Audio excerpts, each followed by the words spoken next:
All right. It is 9 p.m. on a Tuesday here on twitch.tv/Perry Von Vicious, and that can only mean that it is time for Tuesday Night Perry and a special episode this week. This week we're going to be watching some old Perry Von Vicious matches, some of my old matches. These will span the past almost 17 years. I've been doing this publicly. I started training a little over 17 years ago and made my debut January of 2008. And I know that folks have been pretty excited for this, and we'll probably have to do multiple installments of this because I have had hundreds of matches, most of which I have footage of. So I'm pretty excited to share some stuff with you guys. I'm gonna wait until I see some folks rolling into the live before we really kick off here and start showing things. Um, I am simultaneously making sure that I've got everything I need loaded up here. Uh, there's some gems lying ahead. As you folks roll into the chat, let me know you're here. Let me know who's here because I don't want you to miss anything. I don't want you to miss any of the clips that you've been dying to see. I know some folks. Bobby Gilbert will be here. He's looking forward to this one. I know Herobotic should roll in. Yeah, a lot of the usual suspects will be here. So I'm keeping an eye on the chat while I quickly pull up. We're going to cover a large span of time here, and I'm really looking forward to this. I'm not sure how I'm going to upload this to YouTube afterwards. If I'm going to do it as one big massive upload, or if I'm going to try to break it up match by match and sort of do individual watch-alongs. I'm kind of undecided on that, but yeah, this one will be a lot of fun. Little trip down memory lane for me. Hey, Rise here. All right, we got some of the usual suspects rolling in. As I'm preparing to show some of these throwback matches, I am admittedly a little bit nervous on what exactly I should do about audios because a lot of them will have some music in them, and I don't want to I don't want to get that copyright strike. Nika Beans is here, awesome. Yeah, everybody's rolling in. I'm getting some alerts on the phone. I've been stalling on starting the first clip because I don't want some of the folks to miss it because there's some folks have been asking for specific things. Yeah, I think I'm gonna float over a mute button. I'm gonna keep the audio on the videos pretty low anyway because the audio is pretty intrusive. Um, and yeah, I think for most of these I should be okay. There's one video in particular that I'm really kind of bummed that I have to take the audio out right when the music hits because well, you'll see. There's a hype video for one of the matches that I made that I'm very proud of, and unfortunately, it was a different time, a different era in posting online where you could get away with a lot of copyrighted music in your stuff. So I went a little wild and I used the band The Matches in the video because it was a band that my opponent and I listened to a lot together, and it felt very appropriate. But we'll get to that in a little bit. But since a few of you folks have rolled in here, we are going to start because this first one I'm only going to let play for a few seconds because I started wrestling in 2008, and in early 2008, my first singles match was against a wrestler that we all know as ZPB. Zachary Pierre Beaulieu is the name that he used very recently. And at the time, though, he was wrestling under the name Zach Static, and his gimmick was essentially he was a Highlander from the movie and TV series Highlander. And I wish that I could provide you with better footage, but because it was 2008 and it was very early in home digital camcorder technology, it's only 240p. And it looks terrible. It's basically unwatchable. I swear I remember it being clearer than this, but I checked every uploaded version that I have, and they are all. It's the best that they can do is 240. So I'm gonna pull it up just for a minute so we can watch a little of it, just to prove it exists. I'll hop over to my commentary screen here, and this is. I don't know if this looks as terrible to all of you as it does to me. but this looks abysmal. Um, yeah, currently in the ring, the blurry white blob is ZPB, and then over on the side, wearing sort of a purple suit, that fuzzy thing, that's Marshall McNeil, my manager for this match, and I'm hidden by him at the moment. I'm standing in the corner, so I'm gonna let this play. It should have some audio, and we're gonna see how this one goes. It's unwatchable, so I'm not gonna keep it up long.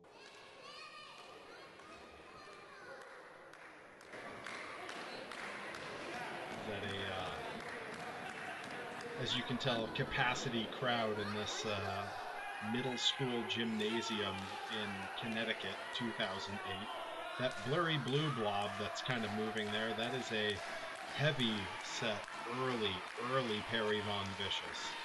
I have no idea if this is going to look clearer as it goes. I don't think it is. But man, 2008 was a wild time for what we had for tech for cameras, huh? Not great. Yeah, it feels like old Real Player.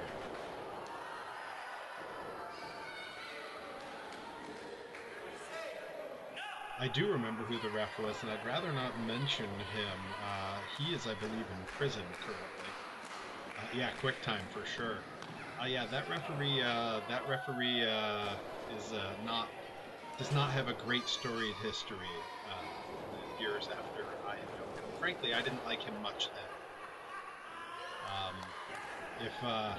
Hey, Graves made it.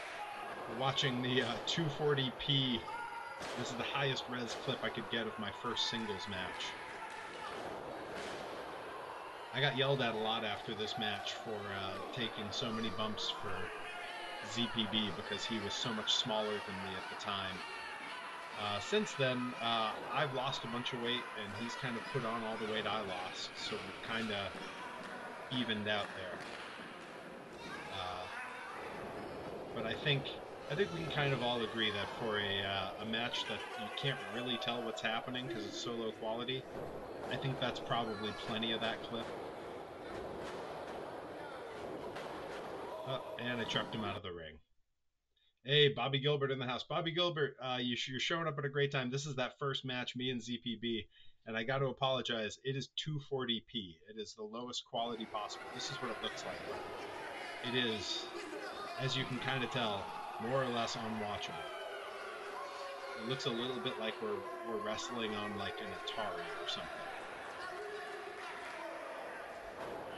But yeah, that's like I said, yeah, it looks like it's from an Angel. It looks like a nightmare from an Angel Fire website, is what it looks like. Yeah, PS1 FMV graphics. Yeah, built-in HTML. All right, so I'm gonna go ahead and bail on that clip because it is virtually unwatchable. All right, now we'll go to one that I know everyone here has been waiting for. As most of you know, I trained alongside and worked with Bayley when she was very young and very new, when she was using the name Davina Rose. I was probably, 2010, so I was about 2 years in. I had just passed 2 years at this point.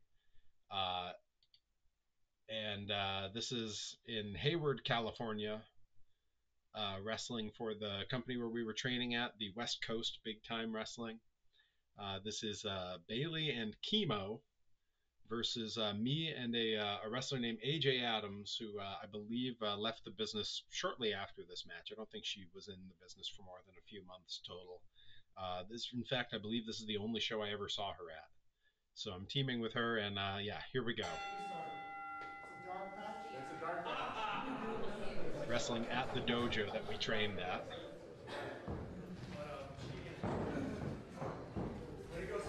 That's right, Bayley still looks basically exactly the same. This would have been, I think Bayley at this point would have been like 19, just a kid. And I mean, truth be told, this was 2010, so I would have been 23 or 24.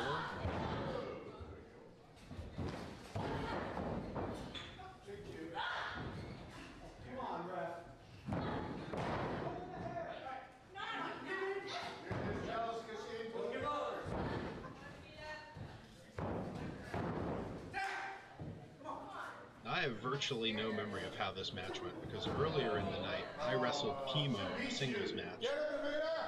Oh, Bayley hitting me. And Bayley wrestled AJ Addams in a singles match, and those were supposed to be our only matches for the night. And then a bunch of Bayley's friends showed up late to the show, and the promoter came backstage and told all of us, hey, at the end of the match, it was the last match was on, said, hey, at the end of this match that's going on, can you four go out there and do a tag match so that her friends can see her wrestle? And so we did. So a lot of this was very much on the fly.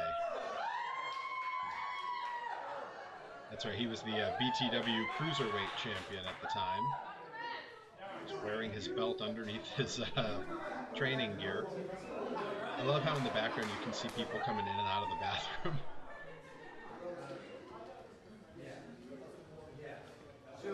Boy, I am round and pale here, huh? That's a different look.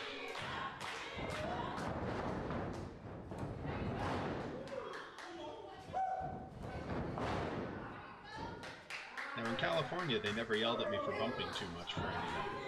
So, you know, very different in this era. Just pulling my chest hairs out.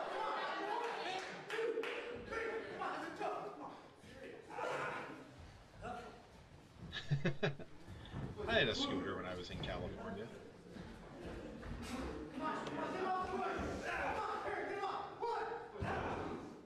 Boy, I was so new at this point. I think this was probably my, like, I'd had maybe 30 matches total at this point.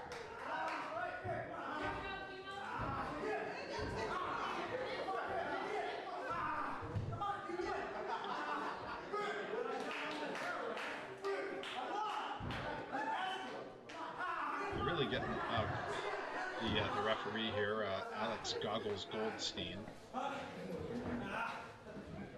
is a fellow trainee at the big time school that everyone else just bullied mercilessly. That poor kid. I was his ride to training every class. He's an interesting character.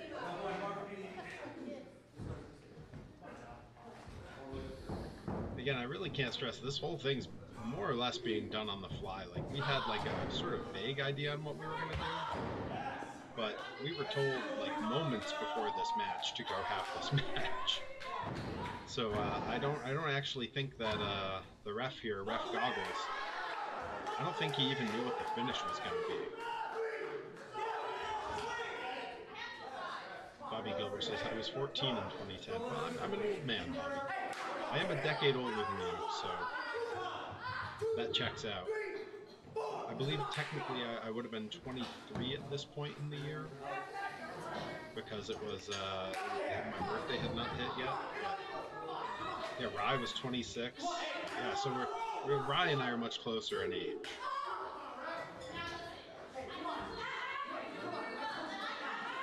I remember I spent so many nights training in this ring in this exact location, because this is where the dojo was.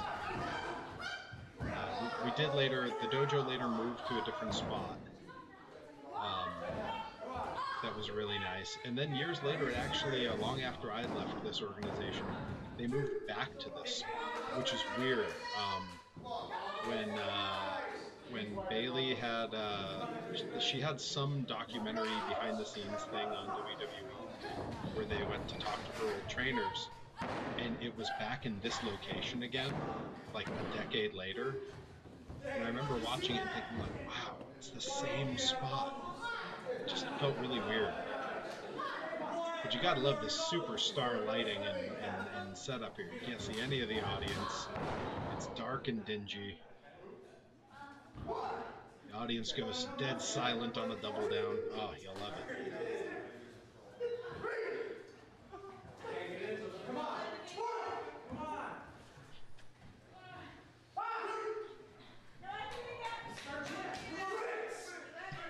Alright, let's see if Perry manages to get it together here. I've had virtually no offense in this match. Oh. No,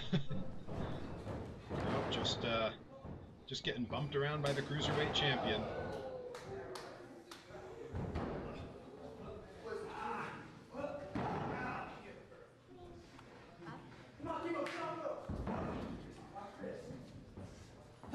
Oh yeah, I was my punk band did shows that had the same sort of feel as this, so this didn't feel all that weird to me at the time.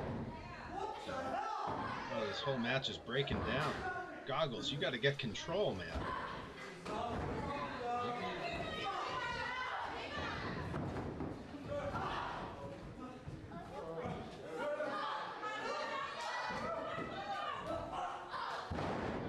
That's right. I remember what happened there.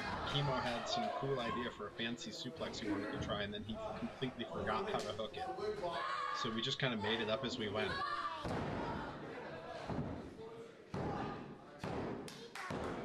And there it is. Perry defeated by the world-famous Bayley. I hope you guys enjoyed that one. All right. Let's see. Oh man. All right. So I have a few different ones to go through here. I've got a whole bunch that I pulled up. I think,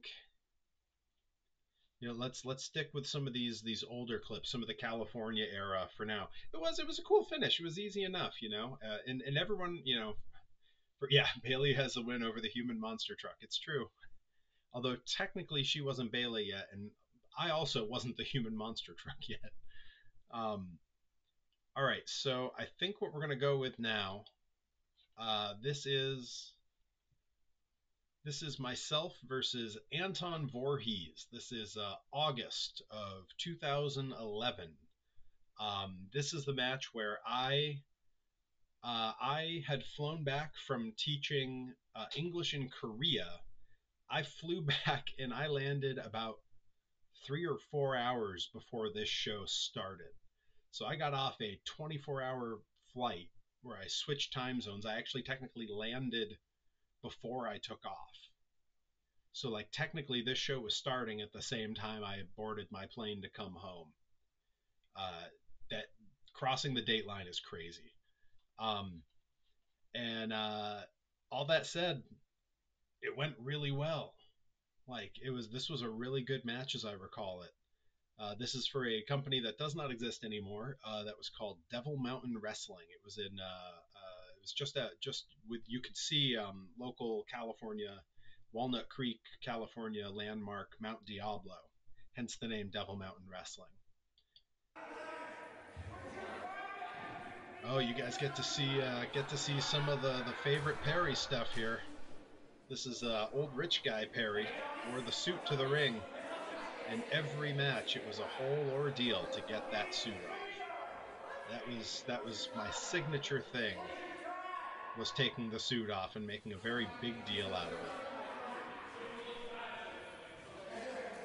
You see, I'm wearing my I Heart Korea t-shirt that I had picked up before I flew home. They see me going to take the pants off, they're all booing. Works every time. Works every time. There, the tearaways. I had a few different pairs of those tearaways over the years. The white suit was one of my favorites. I called it the Steve Martin. Yeah, should the guy in the $2,000 suit come on. I'm very pale here. I'm actually kind of glad this is in fairly low resolution. You can't see quite how pale and this is what's interesting. Yeah, is this video from the year 100? It's close. The year 2011. So interestingly enough, if you look at my build here, and it is not great. This was the most jacked I'd ever been to this point. The most in shape I'd ever been. And of course, right away we're running, we're rocking and rolling. Me and Anton. When we wrestled each other, it was full bore foot to the floor, man. We moved. For us, this was our chance to get those Ring of Honor pops. Bobby Gilbert, that was 600 years ago.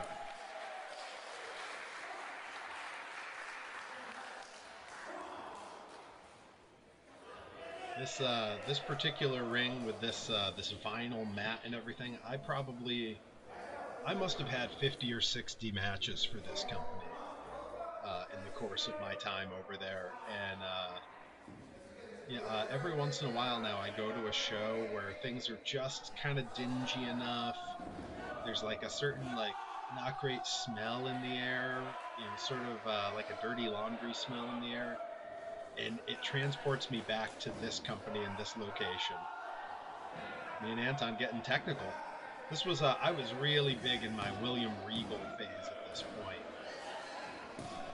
So there's going to be a fair bit more technical wrestling than you would see from me now. These days I'm a powerhouse brawler type, and back in these days it was a lot of technical wrestling. I was a lot more running the ropes, a lot more holds,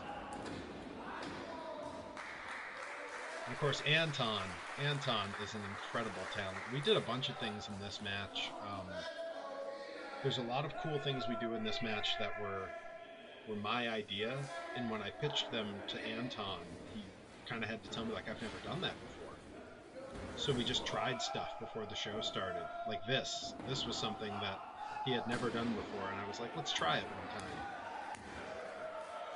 And again, I can't stress enough, I am, oh cool, we're getting, oh wow, multiple viewer spams, cool. I must be doing really good. Oh, and Anton spills to the floor after a failed O'Connor roll. Yeah, again, this match is fast-paced and very technical. Not something you see a lot from me these days. But back then, you know, my wrestling taste was Eddie Guerrero and William Regal and Mysterio, and you can see a lot of it in the stuff that we do.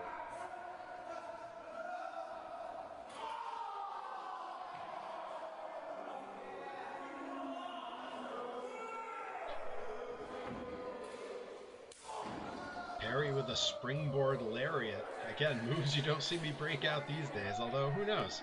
Maybe it's coming back. Maybe at Blitzkrieg. Maybe I'll do some of this at Blitzkrieg. Boy, if only there was a bot that could come in the chat and tell me where I could get the best viewers. Yeah, that looks a little bit more like a modern day Perry match. Brawling on the floor.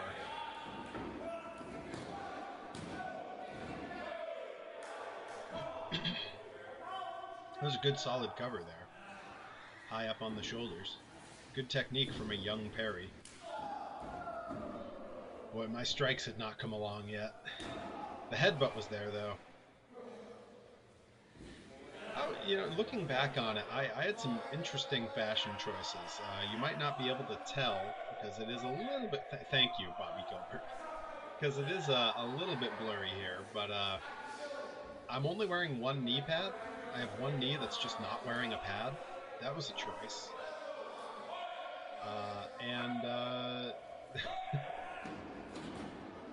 I had all this long hair, but kept it tied back the entire match.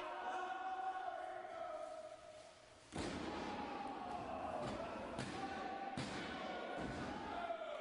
boy, I had some fashion choices in those days, I'll tell you. Rye says she needs to put together a Xmas outfit for the Blitzkrieg show. Yeah, I thought about doing like something, but I don't know. I think I'm running a little late on getting one together myself. I was the Grinch in a match years and years ago. Oh, I should have pulled that clip up. Maybe I'll pull that up later on. We won't get to watch my entrance because I did enter to the You're a Mean One, Mr. Grinch. That would definitely get me the copyright strike. Oh, Perry, you fool! The quality of the match made Bilby think he had dust on his screen.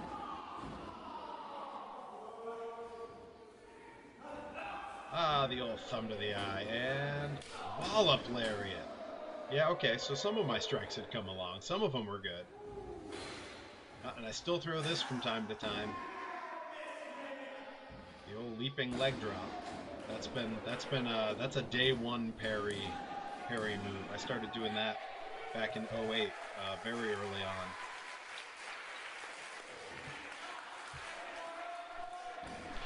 One of the things I loved about this venue, you can see it in the background there, up on the right of the screen. That little snack stand, the little kitchen that's there. Whenever we had battle royals here, Levi, Shapiro, and I would always see who could get thrown out first. And when you got thrown out, or at least we wouldn't leave. We would walk right over to the concession stand, grab some hot dogs, and then we would come back and stand right in front of the ring, eating our hot dogs and yelling at the wrestlers like we were fans. I need a hydrate channel point reward. Yeah, I think so. Every time I go for a beverage, I have to stay hydrated though, because on stream days my workout comes after my stream, and boy, when I don't have some water, I'm lagging in those workouts. I really feel it. And, tonight's chest and triceps after this, so that's a fairly involved workout. It's a little treat. And it's in the RPM Fest water bottle. So, you know, I'm supporting a local heavy metal festival run by an old friend. Is it another pop punk night? It might be. I've been kind of bouncing back and forth between a lot of sort of modern girl pop. I've been listening to some Sabrina Carpenter and some Olivia Rodrigo. And then the Mountain Goats usually make some appearances while I'm down there. Oh. So I missed that springboard, so of course the right thing to do is to go high risk again. I'm going up. Perry, of course, known for his high flying. Oh, and Anton with that drop kick to the gut while I'm on the top rope. Whoa! Again, you guys, a few hour removes. Is Anton older than me? Just barely, just a couple years. Watching what I'm doing in this match, I have to stress again, I am like 3 hours off of a plane flying home from South Korea. Like, I can't believe how well this went.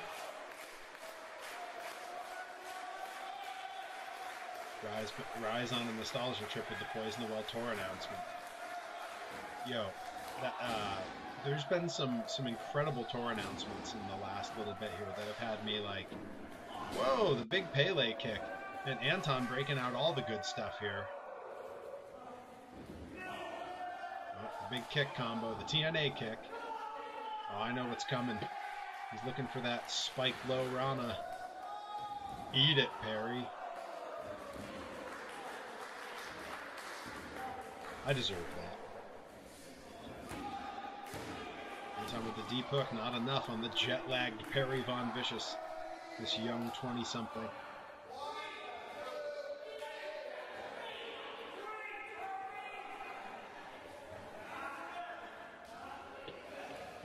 Oh, broke out and went to the eye again. Looking for the old pump handle slam. Oh, Anton out the back door. Ref wasn't looking. Ref's not looking. You can do whatever you want.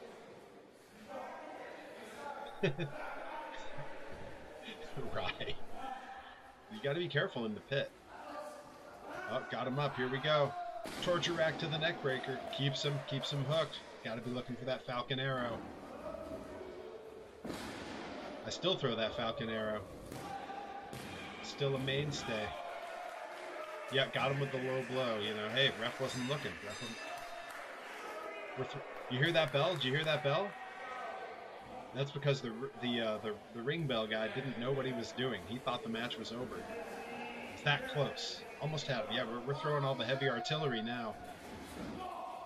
Oof. I just ate that one. Holy crap. Yeah, maybe the jet lag is setting in. Oh, Anton. And Perry, ever the opportunist. Gets those feet on the ropes.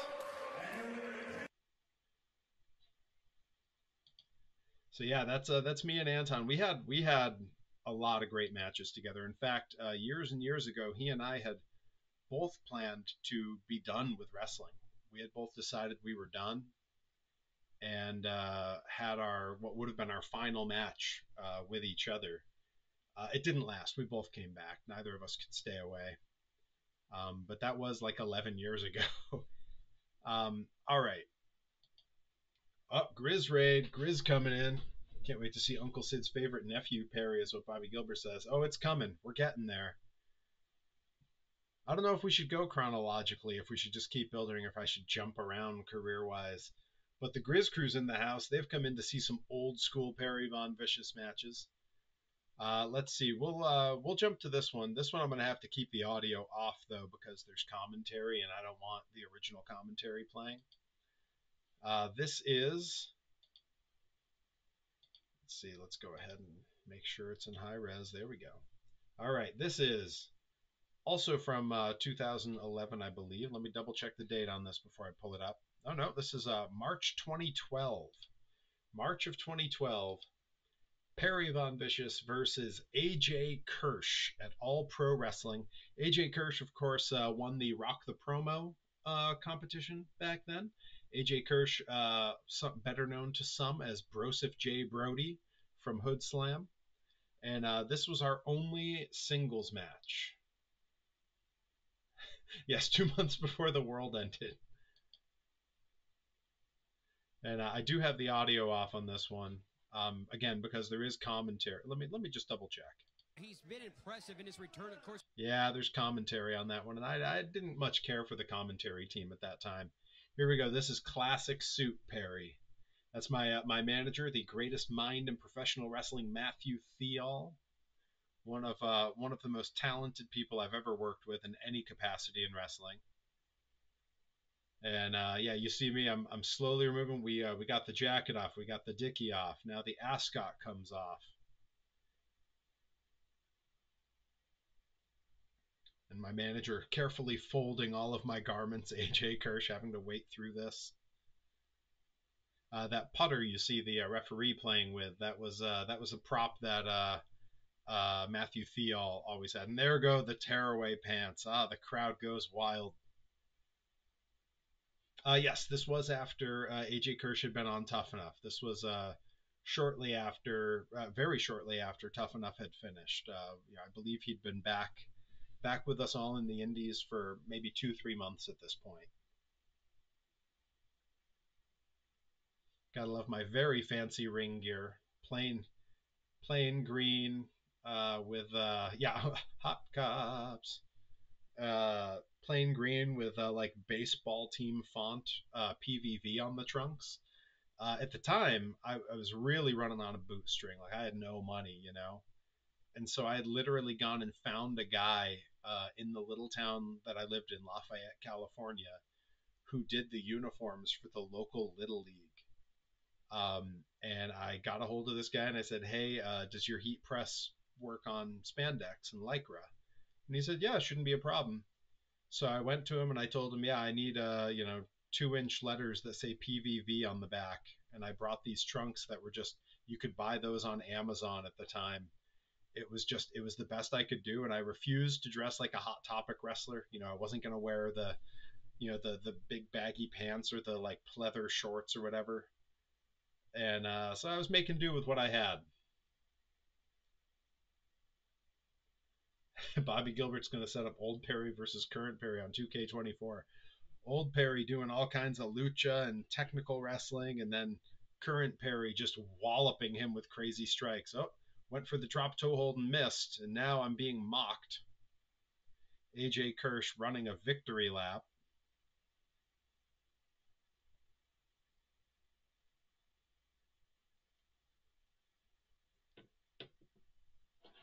Unbelievable. Still going, still going. He is very pleased with himself, huh? Hydration points.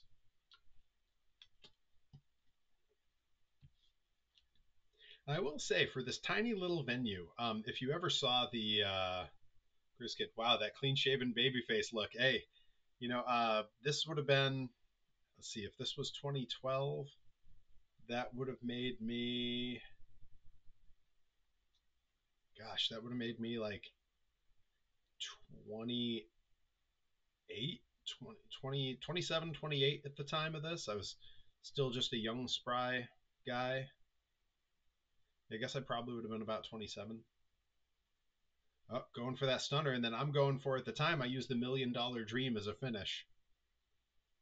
We both just, oh, and the super kick. So he had the stunner and the super kick. He just went for both of his finishes. I went for mine.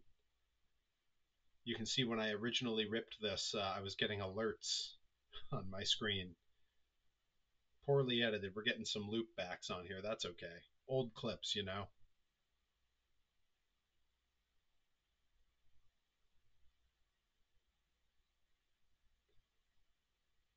But yeah, if you ever saw the documentary Beyond the Mat, that was this company, the All Pro Wrestling, Roland Alexander's company.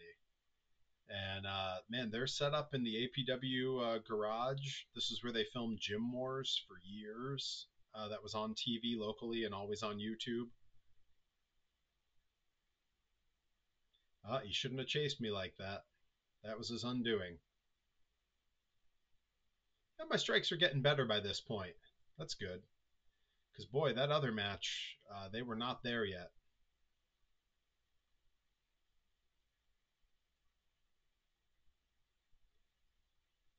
All right, Grizz. Thanks for popping by. Always good to see you.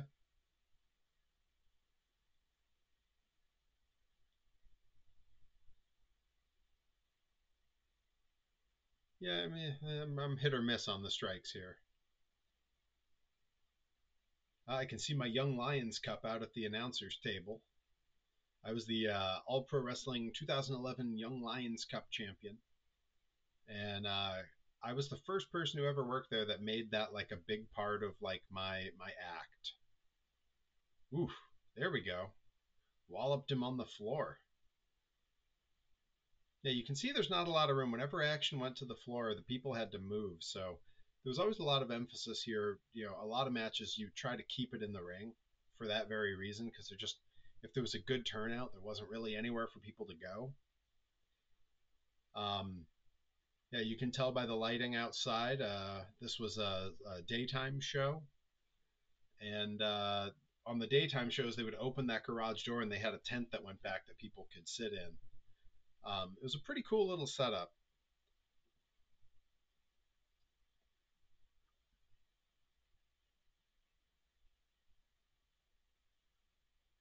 Whoa, whoa! Schoolboy almost into a sunset flip. Gave him too strong of a base. He got all whipped around there. Oh man, this is taking me back. I'm seeing all kinds of people I remember from back in those days, kind of around on the outside of the ring. People I haven't seen in a long time. Was this in a warehouse? Yeah, more or less. Yeah. And that's a lot of indie wrestling. If they have their own spots that are just always set up, you know, this is where they trained. This was their dojo. But you see, they have like trusses and lights for the entrance. They have banners. There's a balcony up there. That balcony behind my head, um, beautiful little clothesline bulldog combo. Huh, maybe I'll bring that back. That looked really nice.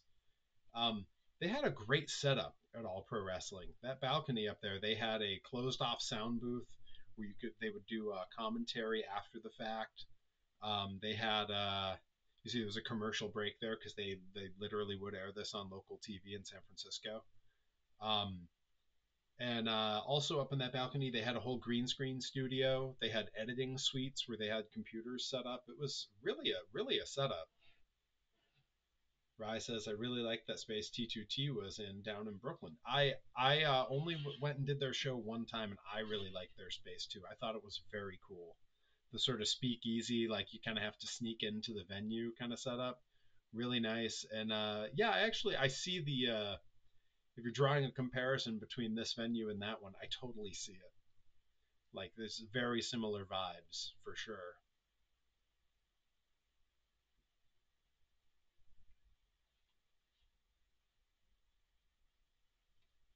Oh, oh, uh-oh. Oh, he's reversing. He was going for that Northern Lights. Oof. Coming back strong. These days, I wouldn't have sold that. These days, my rule is I never sell the first chop. You better hit me a second time you want me to sell that. I've been to Japan, damn it. Oh, and took him right back down the old kitchen sink knee to the gut. Matthew Thial approves on the outside. I can't say enough good things about Matthew Thial. He was always my biggest advocate. When they paired him with me to be my manager here, he took that role so seriously. We brought that act on the road. Anywhere that I wrestled, he went with me. Anywhere he got booked, I went with him. And we were always on together. We were very much, there was like a 2 year period where Perry and Thial was just the act out there. Like everyone knew we were a package deal, and you were better off for having both of us than having either of us. And I give it to him because, excuse me, when they first put us together, my feeling was, oh, this is great. You know, he and I will do some cool stuff at this company. And he took the initiative to join in with me and be a part of the act other places, and he got into it. He would drive up to my place and we would film promos together. We had phone calls all the time, putting ideas together, you know, for things we could do in matches, for storylines we could run, character things. We coordinated outfits for shows. It was a real deal, like team effort. Does Matthew still manage people? He does not. He's been out of wrestling for a couple of years now. It's actually something I've felt guilty about for a pretty long time, is that after I left wrestling, I kind of left, or because I took a break while I was out there. Not long, a few months. But when I took my break, it really left him kind of high and dry. Like he had Levi was someone he managed, but no one was pushing Levi just yet. Oh, we're going to that Stone Cold Shawn Michaels finish. Terrible stunner, but I do believe we're getting right to the finish here. Um, I kind of left him high and dry, and I still feel pretty bad about that.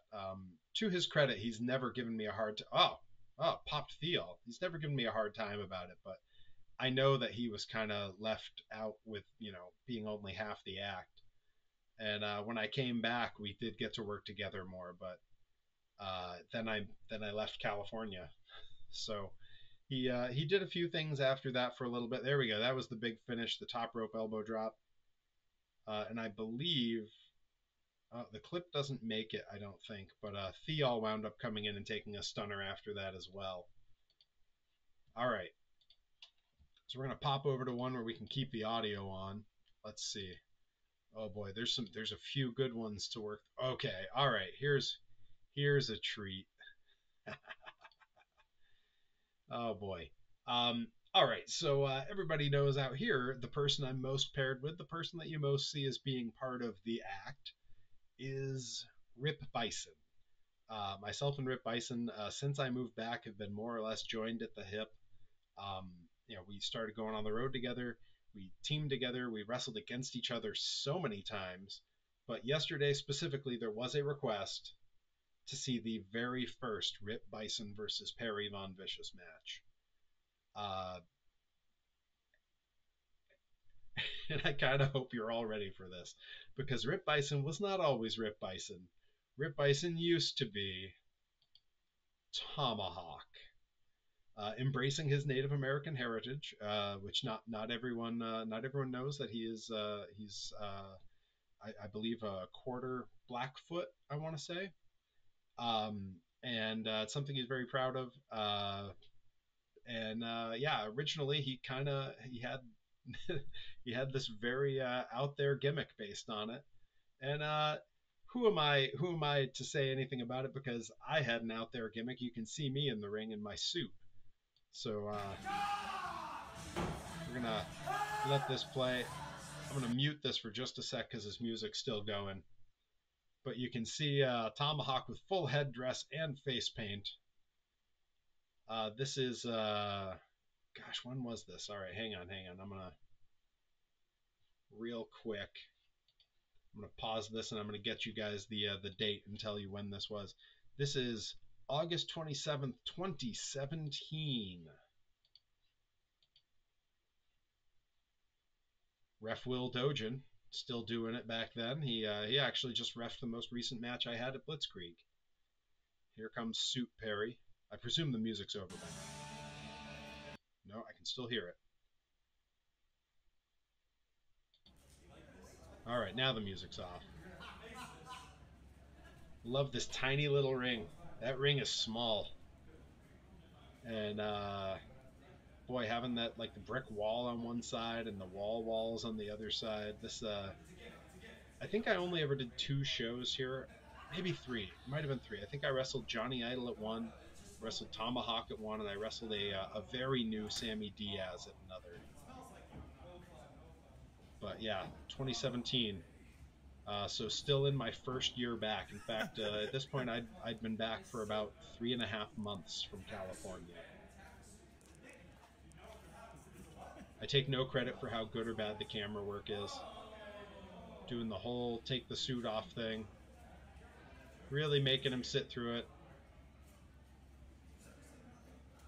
Boy, skinny young Perry with short hair. I say young, this was, you know, almost 8 years ago.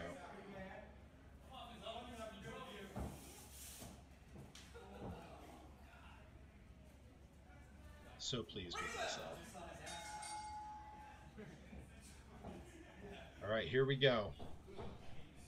Young Rip and young Perry. Look at us. We don't even look like ourselves. That is a beardless Rip Byson wearing face paint.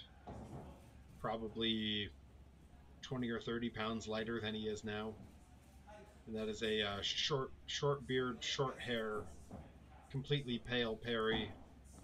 I want to say at that point I was probably 195 pounds, maybe 200.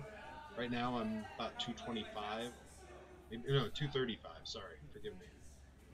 He's got fringe on his gear. I like that. Very much pre-human monster truck. And just like that, we're off to the races, running in this tiny little ring. Gotta move quick.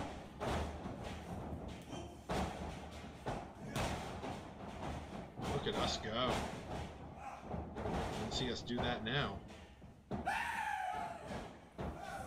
Let out his war cry and he scared the bejesus out of me, huh?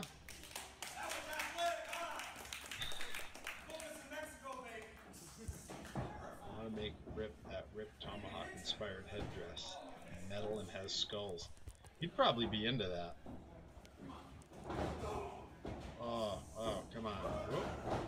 The old Janetti slide. Oh. Tried to deadlift bomb him, he's not having it. Instead we get a head scissors. He went for, that's the old Aki Man THQ Man special from WCW NWO Revenge. Ooh, he's knocking me silly. I'm swinging at nothing. Dojin better watch out. I like that Dojin's wearing goggles too, just like Goggles was. Oh, ooh, look at Rip. Rip is hauling here. I mean, we both are. Uh-oh. Got a bad feeling about this. Woof. The old pump handle plex.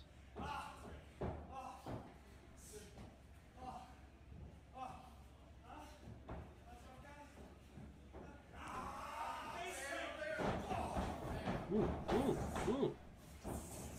Big energy on that cell by Rip Byson.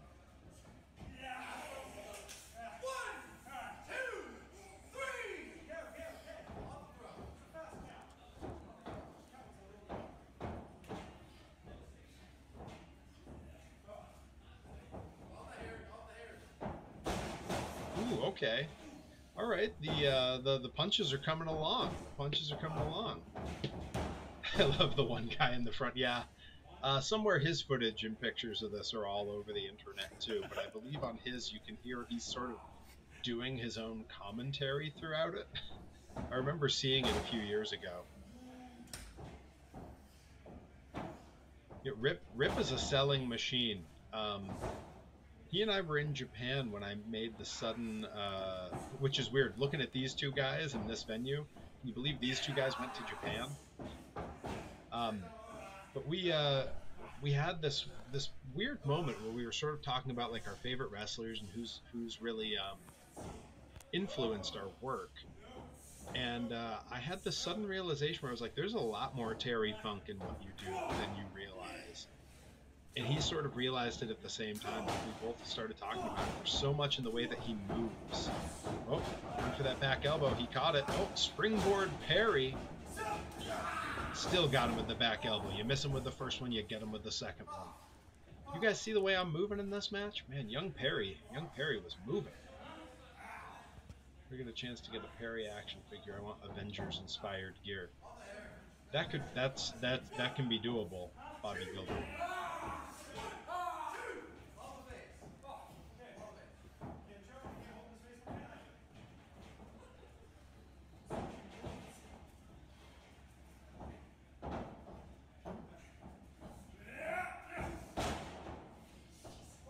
Right? Well, what's weird is I had that long period where I had long hair. You know, from long before I was in wrestling. So when I was in high school, I grew my hair out. And then I cut it short in that's the earliest incarnation of duck one, eat one. I still hit that all the time. Where if they duck one clothesline, I get them with the second. I call it the duck one, eat one. That's the earliest version of it, and I just leveled poor Tomahawk with it, standing on his ear. No wonder he hates me. I had long hair for quite some time, and then I cut it all short in 2012. And there are times where the short hair made me look younger, and there's times where it made me look a lot older. Same can be said of like the length of my beard. Sometimes it makes me look older, sometimes it makes me look younger. In a lot of ways, this Perry does look younger than me, but in a lot of ways, I think I look younger than him. It's amazing what a little bit of a tan and some serious earnest working out will do for you. Because at this point, I had lost a bunch of weight through cardio and wasn't really doing a lot of weight training. And it kind of shows. Went for that Polish hammer. Oh, springboard chop. We are cruising in this match, huh?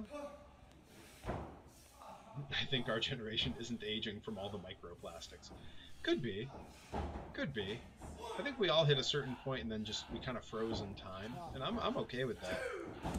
It's the reason I can still wrestle now. Oh, the capacity crowd in this tiny little room coming alive for us. I want to say there was like maybe 20 people in this room. Yeah, most people are surprised when I tell them I'm 40, and boy, is that nice to hear. Oh, wow! You used to call that the moccasin from hell? What just happened? Okay, had to reload. Oh, here he comes. He's got the big steamboat chops. 2 big steamboat chops.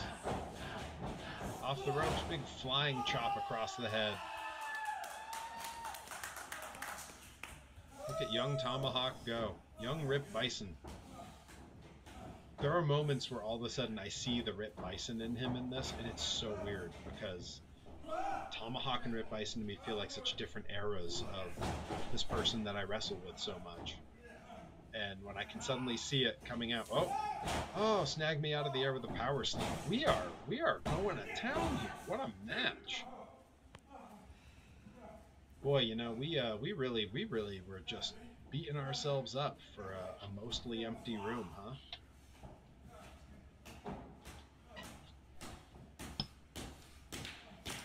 Those white boots I'm wearing there seriously lasted me like 7 years.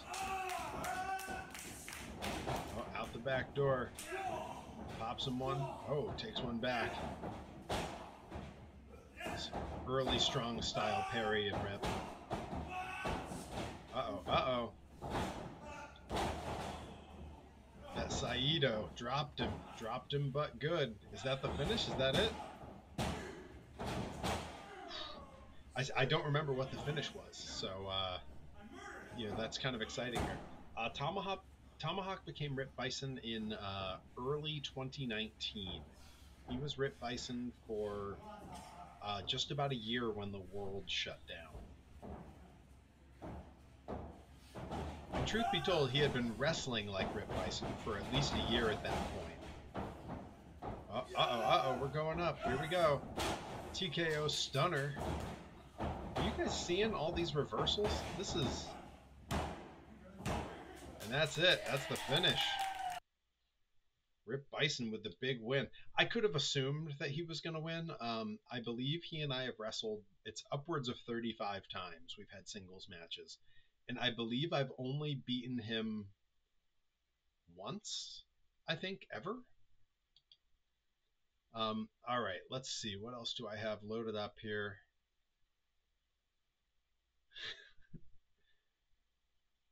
Okay, let's see. There's a few of these I'm probably going to end up skipping, but let's all right, let's go with we're going to go with a real short clip that could very well be the thing that gets me the copyright strike. We'll see. It depends on how good we are.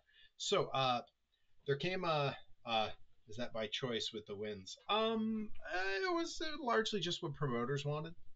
Most of the time it wasn't up to us.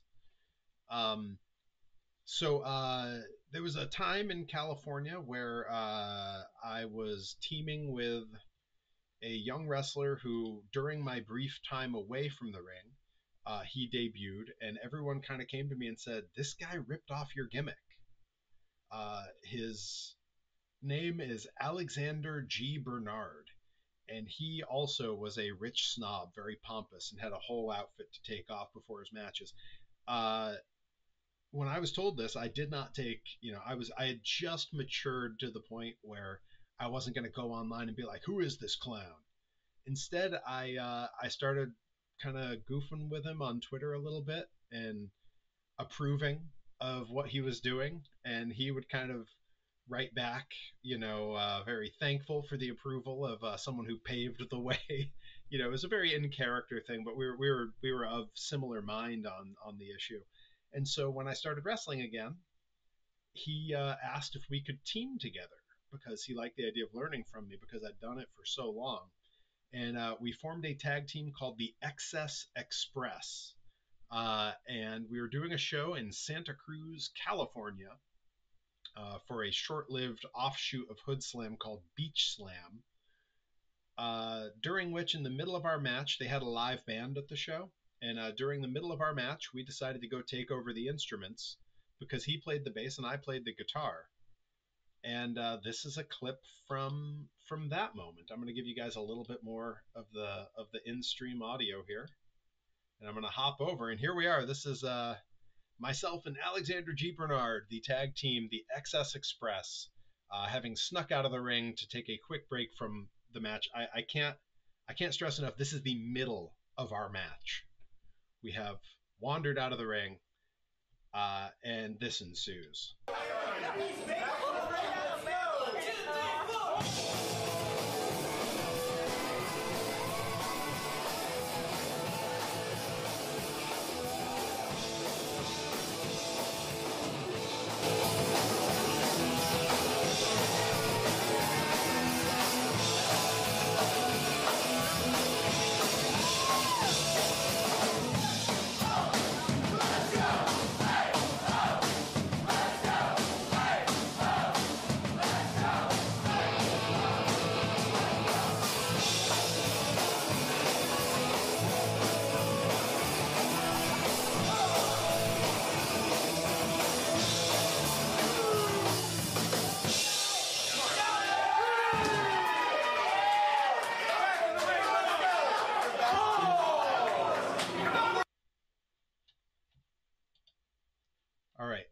So if you didn't catch what happened right at the end there, we suddenly noticed the referee had gone from chanting along to counting us out of the match. So we had to haul butt back into the ring before we got counted out, which was hard to do because it was like a full mosh pit of people we had to push through. That was a lot of fun. Bilby, look at those absolutely ancient phones. This was June 20th, 2015. So this was almost 10 years ago.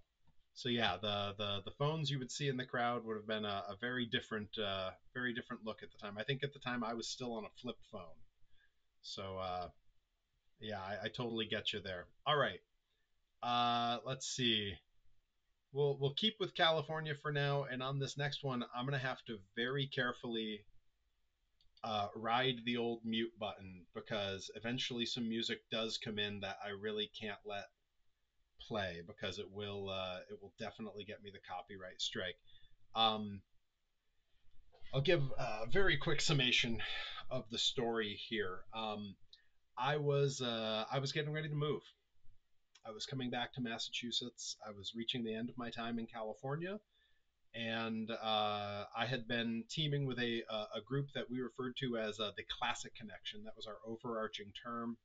Matthew Thiel managed all four of us. It was essentially two tag teams, Levi Shapiro and Buddy Royal, and myself and Alexander G. Bernard. And sometimes those teams would switch up. Sometimes we would do singles. But all four of us, to sound full of myself, we were very good. Buddy was great. AGB was great. Thiel was great. Levi's great. And I wasn't quite who I am now, but I was doing very well at the time. And the story here, the very quick version, is they turned on me. I got pinned. Levi and I were tag team champions. I got pinned and lost us the belts. They all turned on me. And the group broke up. And then one by one, I wrestled each of them. AGB was first. I beat him. Then I beat Buddy. And at the end of the Buddy match, we went to shake hands. And Levi pounced me. And the place lost their minds. They couldn't believe it. Everyone knew we were best friends. We lived around the corner from each other in Oakland. We'd been on the road together for 7 years at that point. He turned on me for the first time ever. And it was a whole ordeal. And they surprised me with a cage match. I didn't know I was getting it. They all knew it had been a dream of mine. So then we each cut a promo on each other, very heartfelt promos leading into the match. And I took the two promos along with all the footage of what built up to that moment, and I made a little hype video. And the weekend of the show, I borrowed a projector from my work.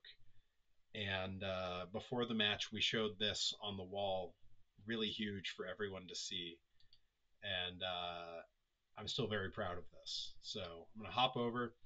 And again, I'm going to be watching for the mute button because there is a part where it's a shame I can't let the music play. You can watch this video on my YouTube channel, but I will mute the audio so that Twitch doesn't get mad at me. So here we go. This is the hype leading into myself and Levi Shapiro in a steel cage loser leaves town match.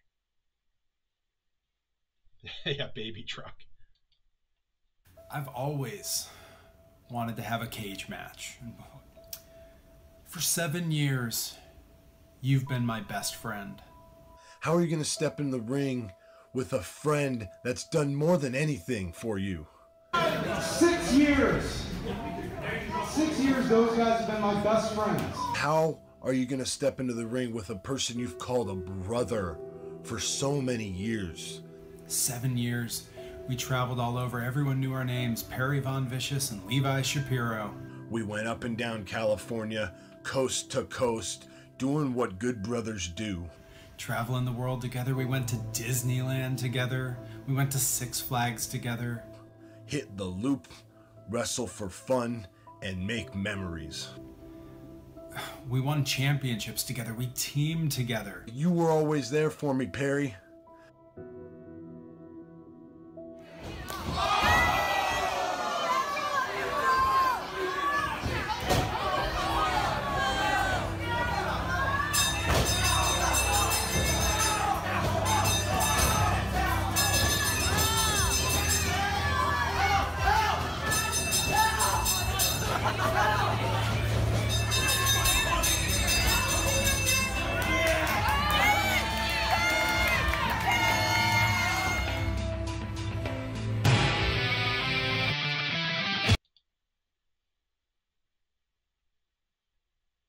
There's the mute that had to happen.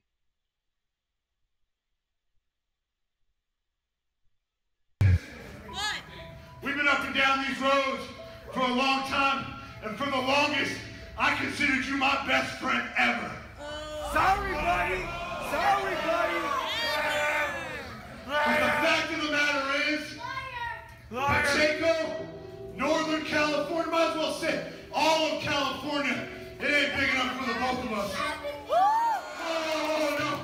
We can do it. We can literally leave town. Last man standing, I don't care. But the only way I'm going to beat your ass in the middle of this ring is in a steel cage.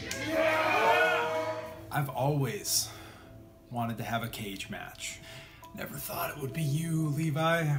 I step into that cage this Saturday in Pacheco Square Garden to do one thing, Perry. When I get into that steel cage with you, I'm gonna send you packing. And this Saturday, I will retire you because you won't only have to leave town, I'm gonna make you leave the business. You broke the family, and now the family is gonna break you.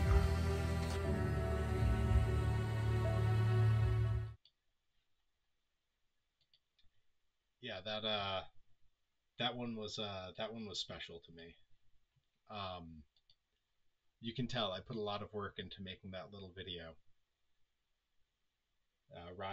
Rye says hits the tone perfectly. Nickabean says, "Are you showing the cage match next? Please say yes." I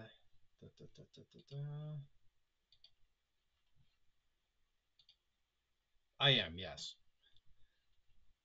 And I believe I can unmute this. I believe we're past any music cues at this point. Just double check and make sure here. There was a little bit of chaos at the beginning of this match because there was a lot of like things had to be announced. You know, we had a special guest referee who was Alexis Derevko, who was the person who booked us for all of these shows and was a longtime friend we'd been on the road with. Yeah, we've got the entire crew of the bad guys out there, and Derevko's there to keep them out of the cage while I wrestle.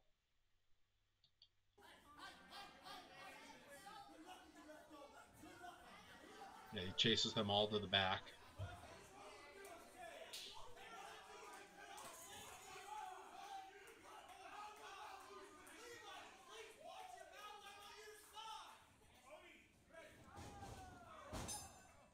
And we're off to the races. This was, I think, the third or fourth time ever that I'd wrestled as a babyface. And yeah, this is also the first, and to this point, the only time I've ever wrestled in a cage. Now right there, you can see I go to run Levi into the cage, and there's a bit of a trip, and I fell. Levi stepped on my foot, and that is the moment. That is the moment that I injured my foot. The foot injury that I still have that has nearly taken me out of the business completely happened right there. It's a badly broken toe and 3 torn ligaments that have never healed right. And then I continue to do 20 more minutes in a cage on that foot. And I suppose in a lot of ways, another 8 years of wrestling since then. This was February of 2017. This is my last match in the state of California. This is the company that the other company I showed, Devil Mountain Wrestling. This is sort of what they became over time. There was a lot of sort of in and outs of that. It's a little complicated to explain how it got there, but this is sort of the lineage from that company. This was East Bay Pro Wrestling, which I believe still exists. I don't know if any of the same people still run it. This was in a warehouse where there was a dojo where I had been the head trainer for a time in Pacheco, California, a very small town set between Walnut Creek and Martinez that essentially only existed so that they could have shipping warehouses like this one. We referred to this beautiful venue as Pacheco Square Garden.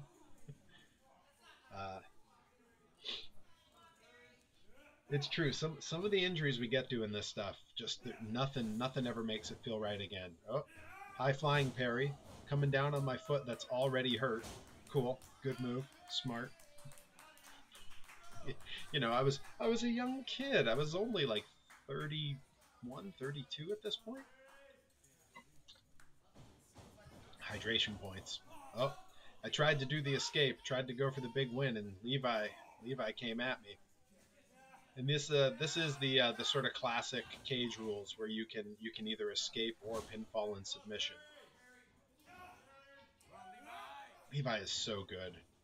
Watching him in this match, I mean, he still is so good. If you guys ever watch West Coast Pro Wrestling, Levi is a trainer there, along with Vinny Massaro. He's also a talent there, and he's still an incredible talent. That shoulder breaker looks devastating. He's so good. And he is also now their head of production there. He does all the editing of their shows. He does the live switching. You know, he's learned every aspect of the business he's been allowed to. I was one of his very first matches in 2010 was the year he debuted. And I was one of his very first matches that year. And here we go. Grinding his head into that cage. He had told me beforehand, a little inside baseball. He said, grind my head into that cage because I'm not using a blade. I'm not going to gig, but I'd like to get some color. I don't know if he did, but I do know that it scratched his forehead up something fierce. After this match, the whole crew of us went out to In-N-Out, my last In-N-Out as a California resident. We all went out to In-N-Out, and he and Buddy had an overnight drive down to LA for 10 a.m. tapings for Championship Wrestling from Hollywood. So his forehead is all scratched up and like looks terrible. We're both beat up from this. We're having In-N-Out our last the last meal that we all had together while I was in California. And they could have gotten a much earlier start on their trek, but they wanted to come out with me one last time after a show. Levi, being a very classic wrestler, sticking with the body part here, you know, took me out with that shoulder breaker, and now he's been running my shoulder into the cage. Boy, Levi takes some wild bumps in the course of this match.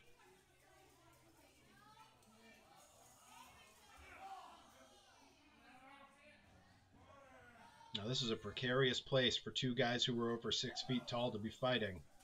You can tell that cage, I mean, if you look carefully at it, it's held together with zip ties and a few ratchet straps. This thing is, yeah, it's holding on for dear life. They've never had a cage in this venue before. Oh, Levi, crotched. Oh.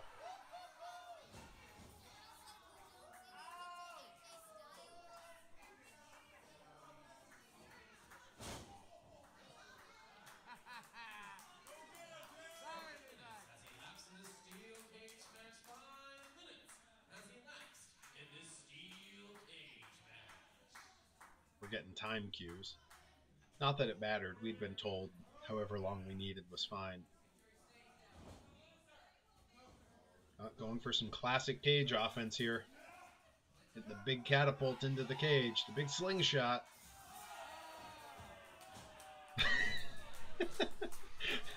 Levi's so good. Every movement he makes in that ring cracks me up. He's such an incredible talent. And he has been for a really long time.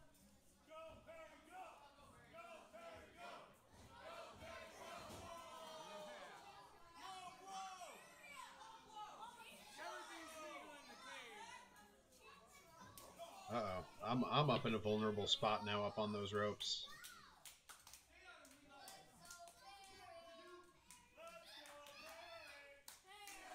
Okay, what's he choking me with? What's he got?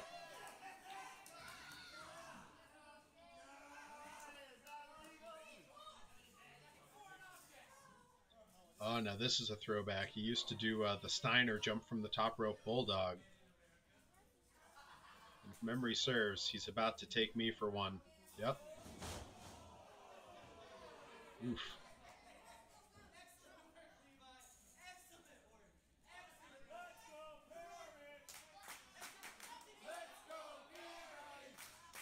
Crowd solidly behind this weird in-between Perry Von Vicious, where I'm a babyface but still sort of a rich snob character.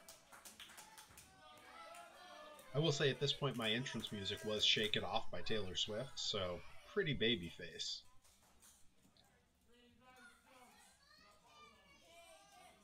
Oh. Levi eating the boot.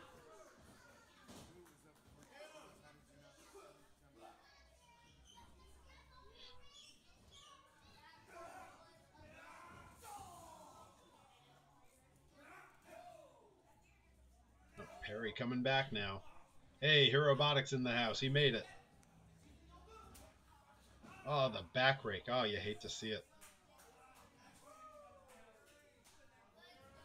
Robotic is part of a beautiful body slam. Robotic's part of a very special small crew. There's a very few people who can say that they've seen me wrestle on both coasts.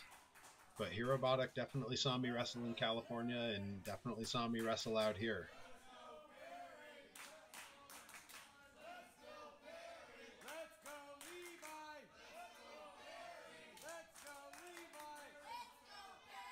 Bit of a... Oh, now you see right there, he's got the golf club, I've got the brass knucks. Thial tried to help both of us. He was conflicted. Alexis Derevko on the outside admonishing him, but he doesn't know what to think or do. We both come to mute. Oh, we're both going to put him down. But Levi didn't. And then, nailed him. Nailed him. Yeah, short hair, white trunks Perry is a different look.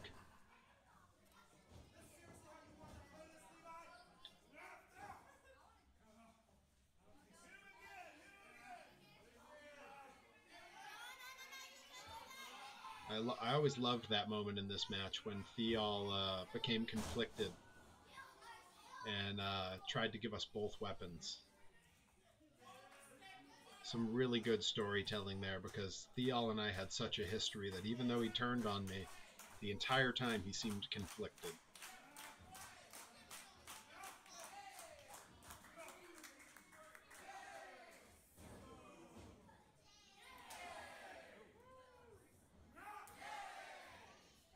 Levi is so good.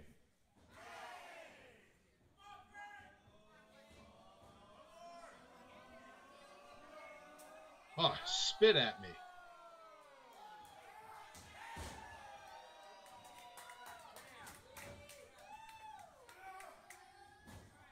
Oh, slides out.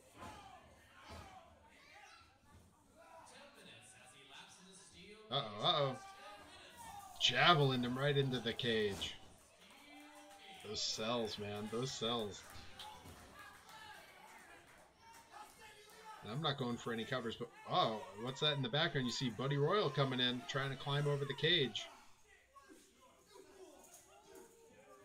Oh, and here comes Alexander G. Bernard, AGB. He's coming in. Because Alexis Derevko's distracted.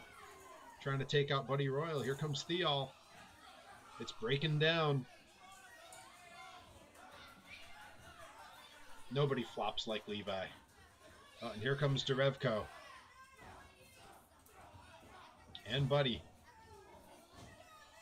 Thial getting the heck out of Dodge. I think he thinks better of this. They're all ganging up on Derevko, and I clearly don't see it over there. I seem a little delirious from the sort of collective beatdown I've suffered.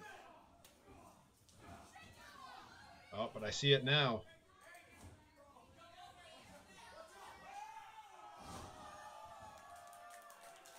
Big dive Perry.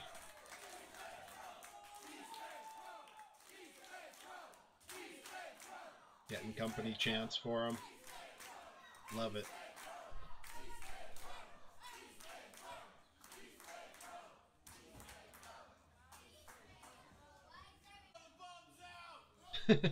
chucking out all the heels, and they got to go roll down the stairs that are right there. All right, Derevko's out of there. Levi's trying to follow. Eats the cage door for his troubles. Derevko's not going to let that fly.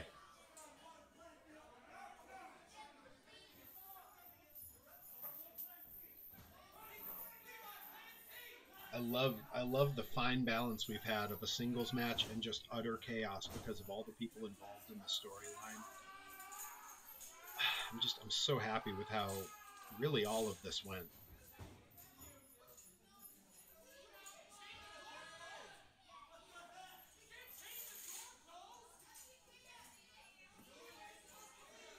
Well, following him up there, not going to let him get away that easy.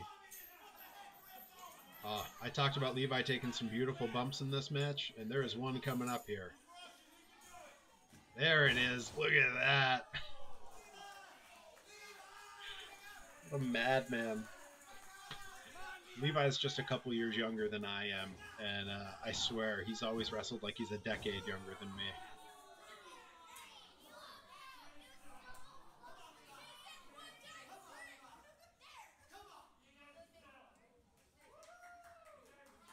You can see AGB, Buddy Royal, and Theol all on the outside, getting pretty involved and cheering and booing for whomever.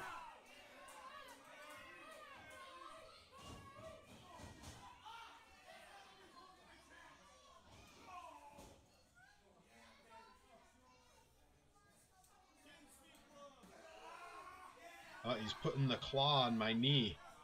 Levi, a practitioner of the Iron Claw. I am reeling up on this cage. I believe we're coming close to the end here.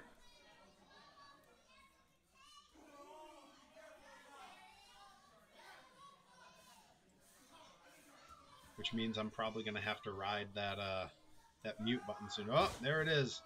Gives me a bit of a back body drop from the top rope.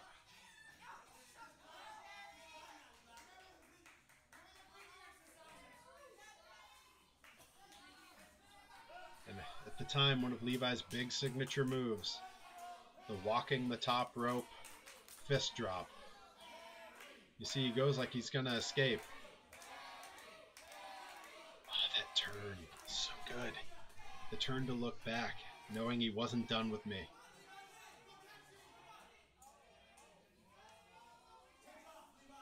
Even takes the glove off for the punch. So good.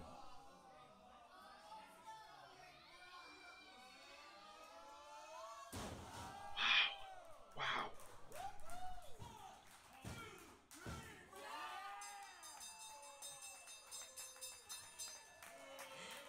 And I'm going to nail that mute in case of their music comes on, but you see the reaction here. Theol and the guys are cheering, but Theol's not jumping with them.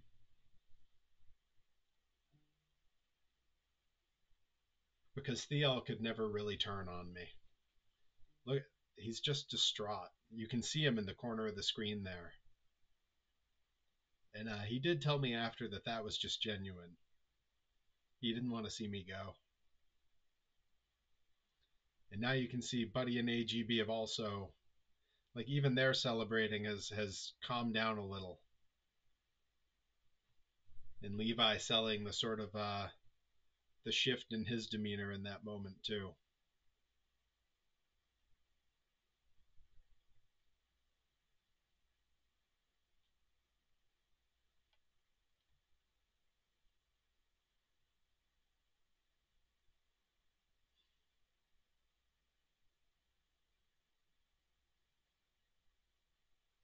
Waiting for their music to die down so I can turn it on after this.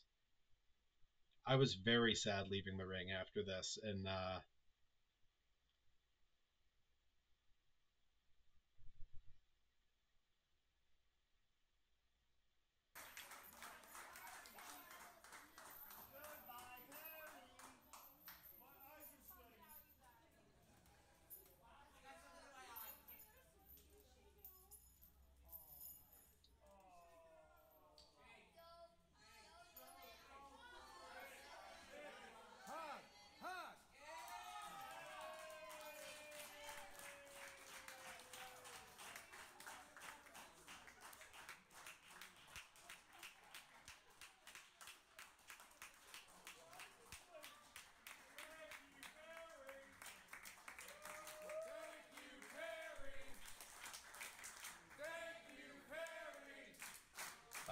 thank you Perry chants were never on my bingo card for California, because I'd been a sort of top heel there for 8 years at this point, with crowds vehemently booing me.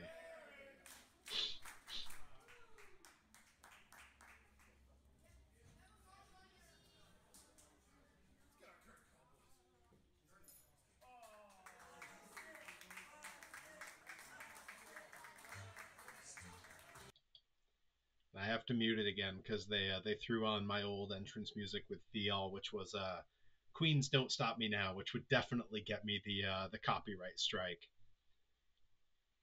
But yeah, this is probably, at least to this point, one of my favorite things I've ever done in wrestling. It was a weeks-long storyline that involved all of my closest friends that we wrote together, and it was just so much fun to put together and make happen. And in a very cool send-off. And again, I can't stress enough, they surprised me with the cage. In the ring, in the promo where I got challenged to the cage match, that was a surprise, because they knew how much I'd always wanted to do a cage match, and they surprised me with it, which was very cool. All right, I'm checking the time to see which ones we can still get to on this one. Let's see. All right, there was a request in the chat earlier, I believe, from Bobby Gilbert for some Uncle Sid's favorite nephew era Perry. And that era was very short-lived. That era took place almost entirely during the pandemic. And the match I have for that is from Limitless Wrestling. Some of the only matches I did one taping while the world was shut down. One closed studio taping where we took every precaution imaginable. And no one wound up getting sick, which was great because there was a lot of people there. We did a closed studio taping for Limitless Wrestling's The Road. And one of the first matches I had, maybe the first match I had, actually, now that I think about it, the first match I filmed was a singles match against Travis Huckabee. And so we're going to watch that now. All right, here we go. You see Rip Byson on the outside cheering, CPA on the outside cheering, a young Becca in a gray sweatsuit.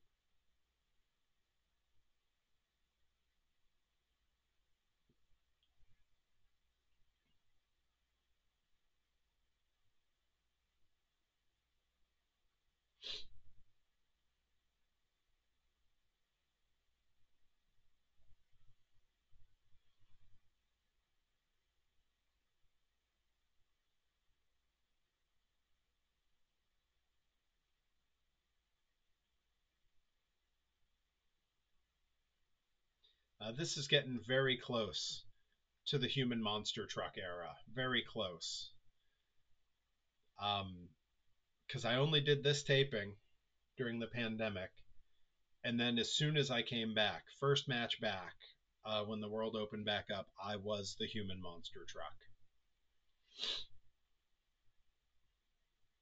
That'll be the same gear that my figure is based on, with the little lightning bolts and the vicious on the butt. That's the gear that's based on. And truth be told, that beard and hair is basically the same look that I have here. This is hair still growing out. Did my COVID shot turn me? Yeah, that's one of the side effects. Turns you into a human monster truck. Now, this is the most jacked I'd ever been to this point. And the world shutting down really allowed me to put on some size, and it was purposeful size. I was looking like this on purpose. We get a really good. I turned into a human couch potato.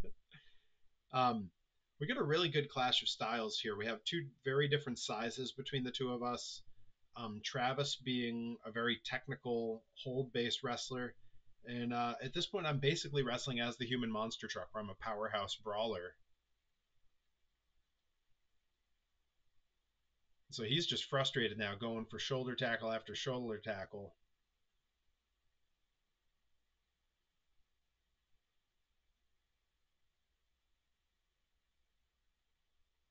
Yep, didn't even need the ropes. Big man.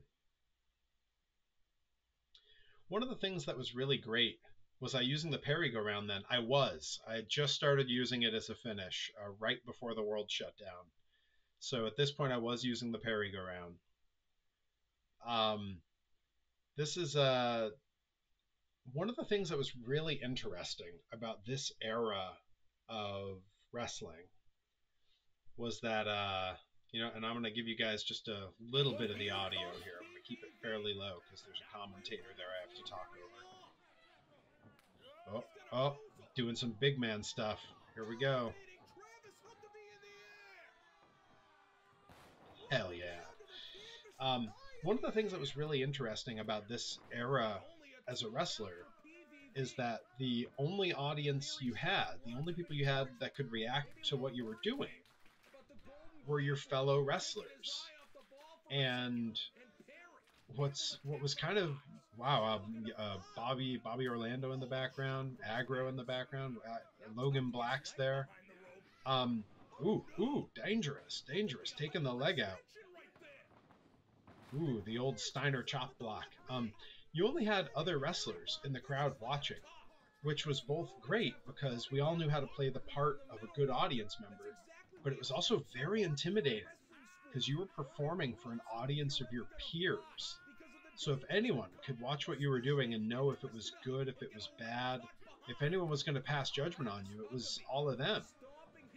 And there was nowhere else to wrestle at the time, so you wouldn't know it from who's sitting ringside here, but everybody is here.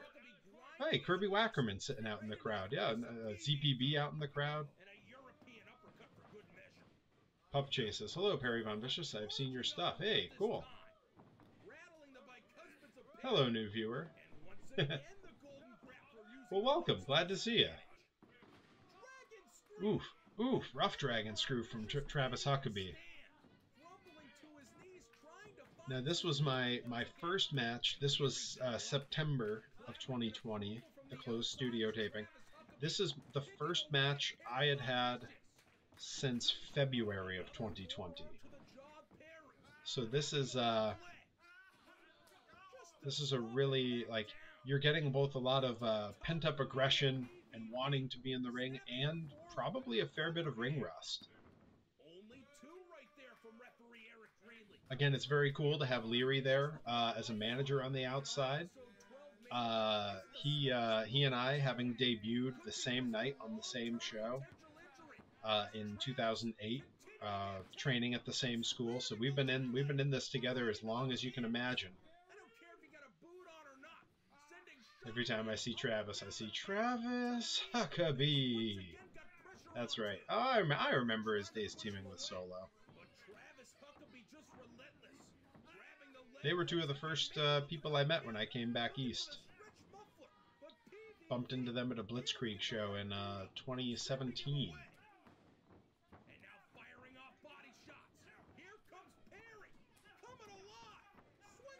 Oh, we're coming up on something that was very briefly a signature of mine. This is a little Uncle Sid's favorite nephew going a little crazy, getting pulled away. Here it is, the worst cartwheel in wrestling.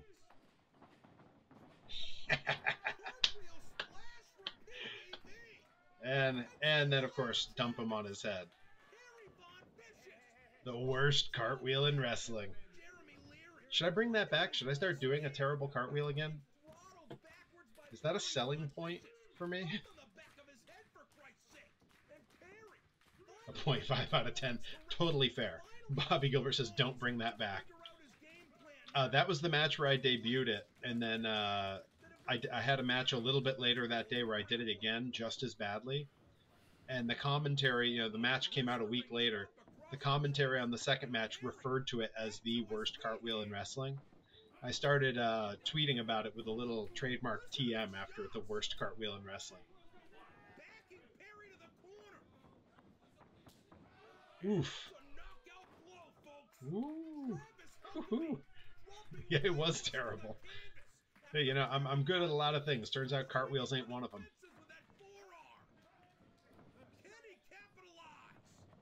Here we go. Just tossing them around. Huge beals.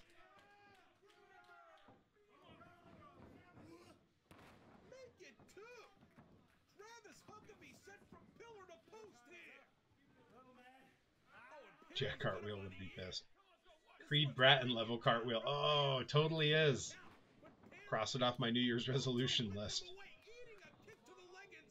He kicked my leg, but it wasn't enough. All he did was piss me off. Woo! God, I love a big man drop kick. I love a big man drop kick. When Earthquake used to throw him, I'd lose my mind.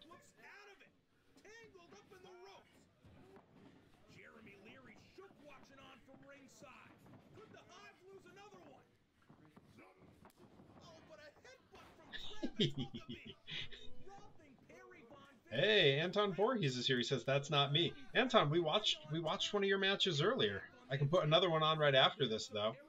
Glad to see Anton here. Yeah, I think after this Huckabee match, we're gonna watch me and Anton. The match that was supposed to be our both of our retirement match. It's our match from a company called Supreme Pro Wrestling in Sacramento, California. Yeah, we got a good turnout today. A lot of different people coming in. Oh, pulling him for the Perry go round, but he's he's getting out. Yep, the damage to the leg was too much.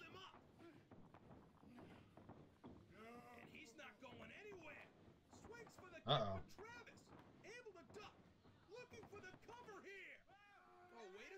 And there we are. We're in the stretch muffler.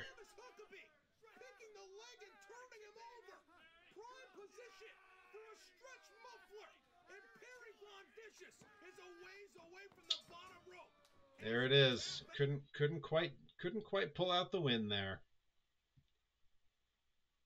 What match did I watch? You remember Anton, you remember the match you and I had when I had just gotten off the plane coming back from South Korea? That's the match I watched. It was, I believe, our third encounter at Devil Mountain Wrestling. The one where I'd gotten off the plane flying home from South Korea about 5 hours before you and I wrestled. The one where I saved your life. I don't think it's the one where I saved your life. That one was that was either our second or first encounter. That was pretty early on. Yeah, there's definitely one where you went for a tope con hilo on me and very nearly went headfirst into into the hardwood floor. All right, let me because Anton's here, I'm gonna go ahead and pull up myself and Anton from a little company called SPW, the match that was allegedly going to be our both of our retirement matches. Let's see, does this start? Oh, good. This one starts after our entrances. Fantastic. I don't have to mute for music or anything. All right, this was, we're jumping back to California now. This is December 16th, 2012. Clearly not our final matches because we both still wrestled today, fully 13 years later almost. So all right, here we go. We're gonna hop over to that now. There may be commentary on this, and I'd hate to have to mute it, but oh god, there is. Yeah, I'm muting that to get rid of that commentary. But that's all right. We got Anton in the chat, and we got me on commentary here, and that's all we need. Look at young Perry, pale and skinny, clean shaven. My God, I look like Gumby. Anton looks fantastic. That's right, green tights. This is the classic stuff here Robotic rolled in for. He wanted green trunks, Perry. Green trunks, white boots. Call that California Perry.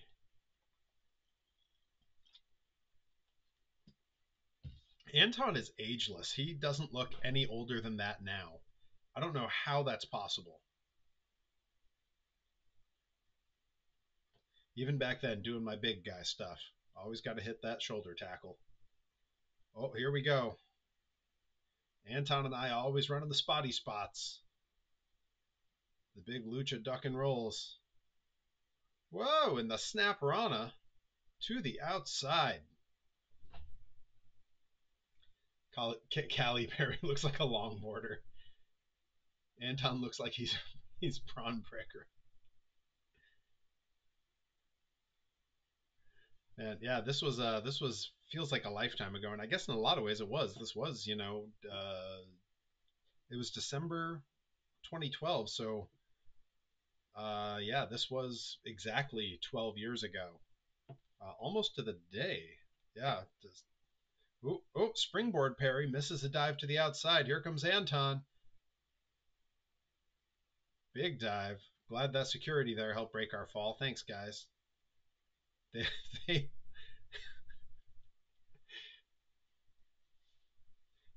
You know, this place once a year had one big show where they packed this place out, and this very clearly was not it.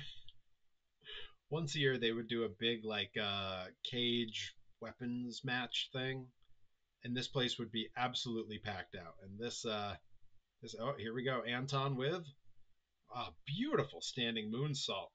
Trunks Anton, short lived. Hey, I thought it was a great look.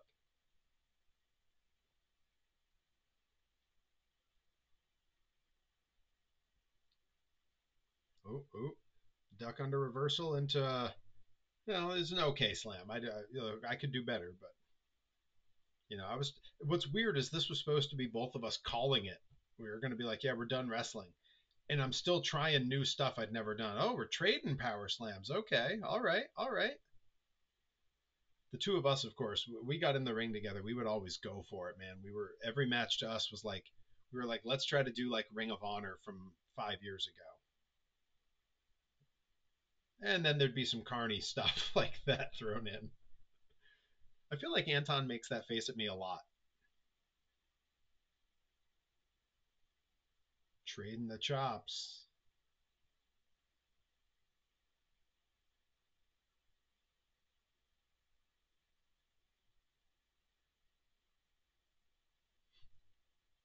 Oh, an overhand. Oh, coming back with an overhand of my own. Oh, went right to the eyes.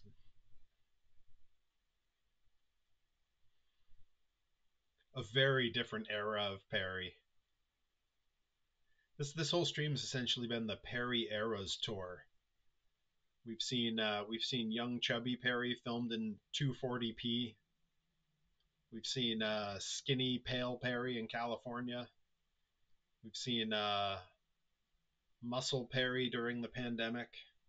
And before we're done, I will throw on at least one match from Perry Goes to Japan. I think that'll have to be the next one because we're about running up on time.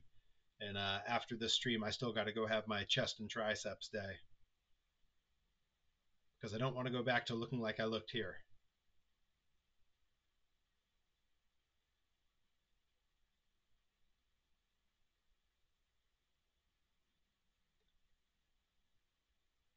Oh boy, I made him mad. Boy, we're throwing a lot more chops than I remember. Anton says, God, my selling is awful. Hey, we were just kids. We didn't know what we were doing. Oh, see, I think your selling's great. Look, woo! You're going to complain about your selling. Come on, let's go. Let's go. Bobby Gilbert says, can you do one with you and Tajiri? Maybe. I could have done a better cover than that. That was a fairly lackadaisical cover. This is really weird to see this one giant crane camera in the background, and then throughout the match it never moves. It just stays up high there. They were like, we got the perfect shot. Don't move a thing. And here it is, old tried and true. I still throw that leg drop. I threw that leg drop in Japan. They loved it. The people loved it.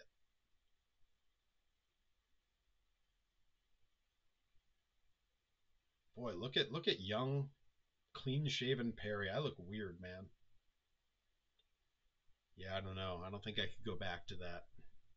I think the beard's the right call.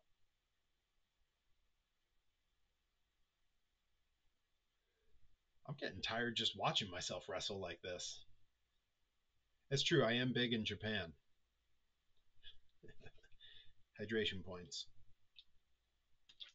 Oh, trying to take the pad off. Oh, still trying to take it off. Oh, going into the trunks. Got those knucks. Got the knucks. Walloped him. I just got to put him away. Oh, no. Ref turned around, so I pretended I had a phone call. I remember doing that. That was a stupid inside joke for like me and one other person.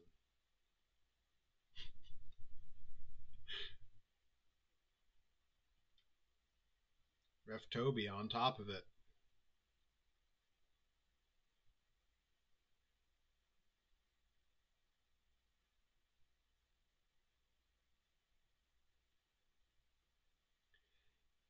I know Anton's gone through a few different finishers. I don't remember what his finisher was at this point, but I do remember for a while he was doing the diamond cutter, but calling it the rupee cutter, which I adore.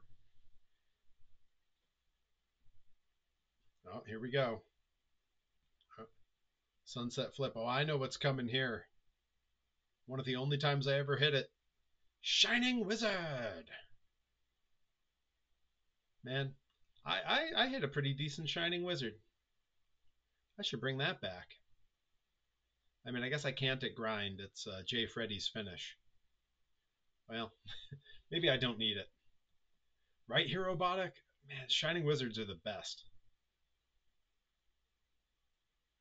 I love that it's Jay Freddy's finisher. Feels right. Oh, here we go. A move that I only ever made work correctly when I worked with Anton. The torture rack neck breaker, keep them, roll them up into the Falcon Arrow. Look at that.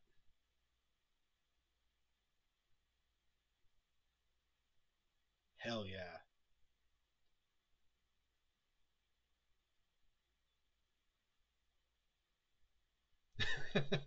Well, I mean, here, Robotic, is there a move that you and I marked out for more when we were in college watching wrestling than the Shining Wizard? I don't think there is. I think that's like the move that we love the most.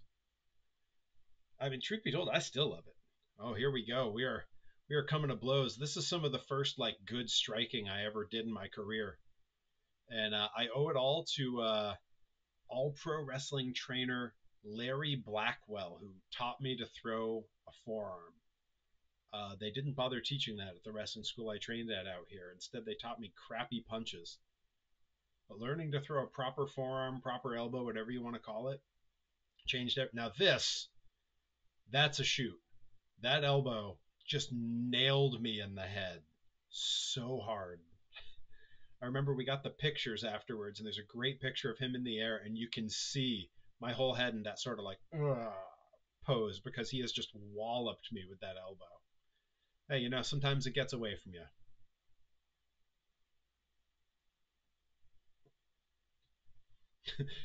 It's really funny. Anton shows up in the chat. Hey, this isn't me. Oh, here we go. Both coming to our feet. Oh, Anton quicker. TNA kick. Two of them. Could be going for that. Yep, there it is. That short spike Rana. Do I fish sell? Do I flop fish? Do it. Well, maybe not. I must have been really out of breath.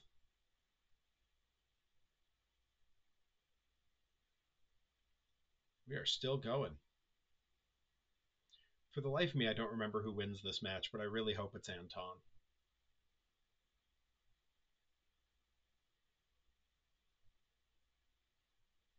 Still lighting me up. Holy moly. Oh, that huge Pele kick. Man, Anton is so good. Anton, if you're still there and you're watching, you are so good, man. That flying Basaiku knee, which at this point was not yet known for being a Bryan Danielson move. Got that rope. Ring awareness. Got to know where you're at all times.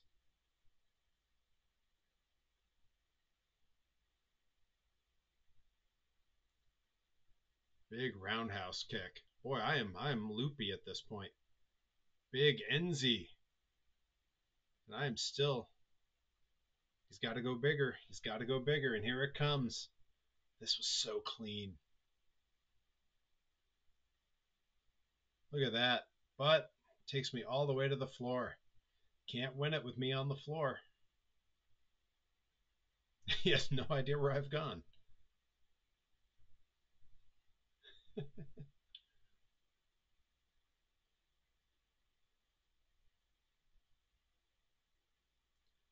I'm looking for help from that security guard. He seems lost.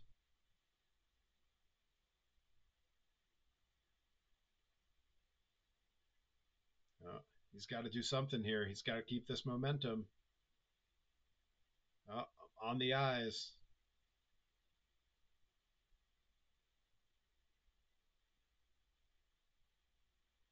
Oh, poor Perry. He's on rubber legs here. Going for that $1 million dream. Is that going to be it? That might be it. Oh, got the body scissors.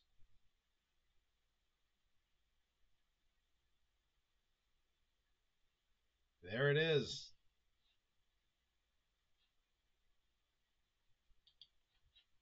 There you go. One of my favorite matches that Anton and I ever had. All right. So I promised one from Japan. And we're going to deliver. This is a tag team match that features myself teaming up with the legend Tajiri, taking on Rip Byson and Osaka Pro legend Naoki Sakurajima. When I was in college, I would watch a lot of Osaka Pro highlights all the time, especially when I was at work at UMass. The A Fund had a really good internet connection, so I would go there to watch highlights from Osaka Pro, and Sakurajima was one of the featured wrestlers in those clips. He debuted just a few months before I did in wrestling, so yeah, I was watching him when I was getting ready to go train. But here we go. This is Perry Von Vicious and Tajiri versus Rip Byson and Naoki Sakurajima.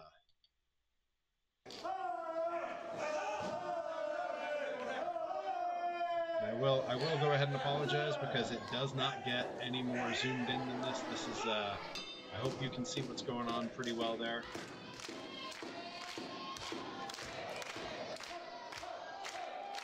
This is one of the small charity shows we did in Japan, performing at a elementary school on a Saturday. The kids and all their families came in to see the wrestling. Tajiri gave a big talk beforehand. Most people know he's an author now, writing books, and he gave a whole talk about his career in wrestling and his travels all over the world, and now his work as a writer.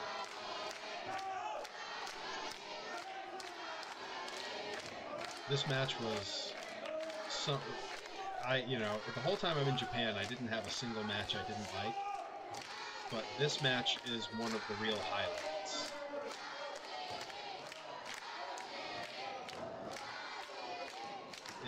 It will become very clear, if you can't tell from the Tajiri chants, that myself and Tajiri are the clearer baby faces in this match. The only match of the tour where I was given the green light to be a baby face. And as much as I tried to be a villain the whole rest of the tour, they always kind of cheered me no matter what I did. So, pretty cool. Got Baten on the outside trying to keep some order there. Sakurajima causing trouble.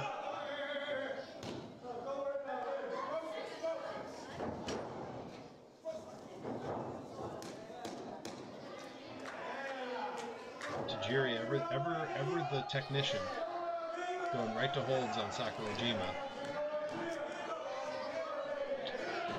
Me and Rip, being ever the loudmouths, we are shouting like maniacs on the apron.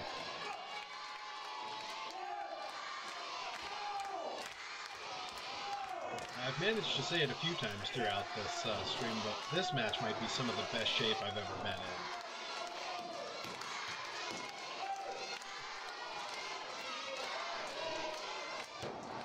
Takes him down.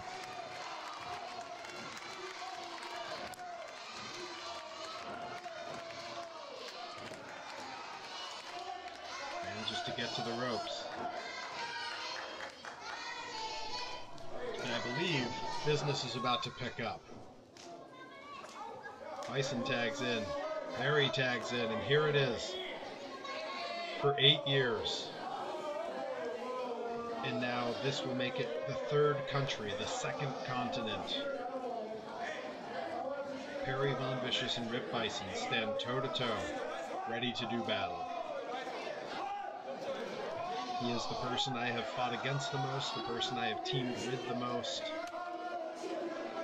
And this was the moment where we got to very first come to blows in Japan. When we met, our goal was to go to Japan.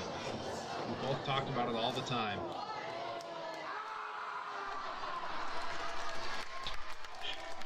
I just chopped him in the middle of the crisscross. I'm going to turn the audio up on this because...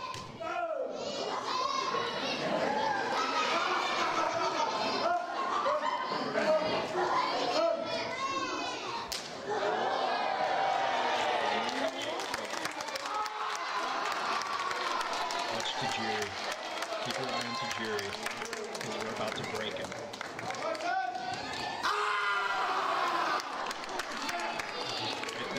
He has a cover his face because he's laughing.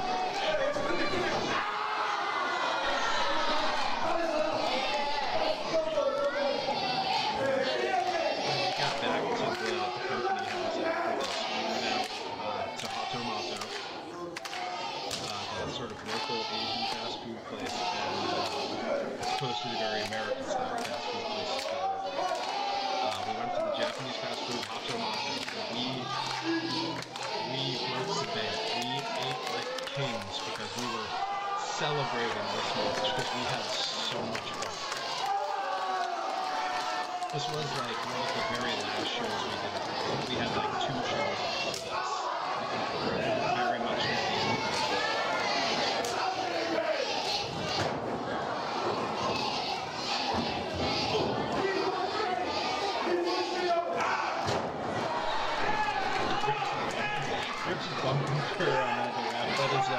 That is Yamaguchi-san, the referee who always drove the company car. So all of us gaijins were carted around by him at all hours. He's always there in the company office. He was the one who took care of handing us our match play. Truly a great guy. The whole tour with him on the show. His character really important. And so we kind of built to that moment. We broke out a lot of carny stuff here. This is a lot of like 80s American carny goodness. We're doing teeter-totters, we did crisscrosses. I believe we do a slingshot in a minute. Like we're breaking out. Like this is like best of house show 88. He's stuck. His feet are stuck.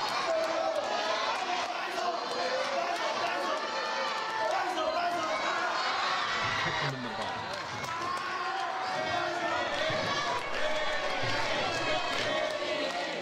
Harder to hear me over the crowd now, but I'm going to bring them down just a little bit then.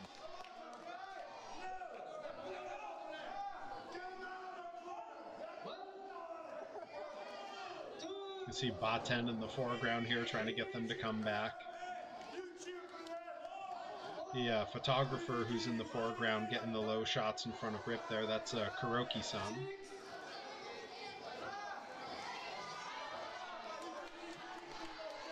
Oh, here we go. We're talking about 80s carny stuff.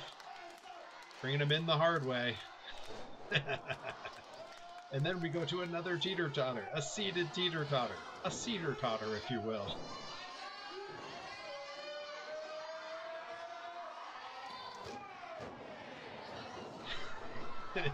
That's a tomahawk cell. That was a tomahawk cell.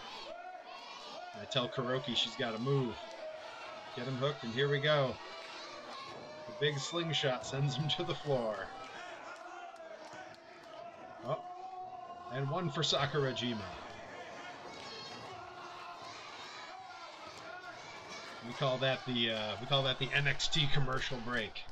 Baby faces stand tall, and the heels got to go regroup.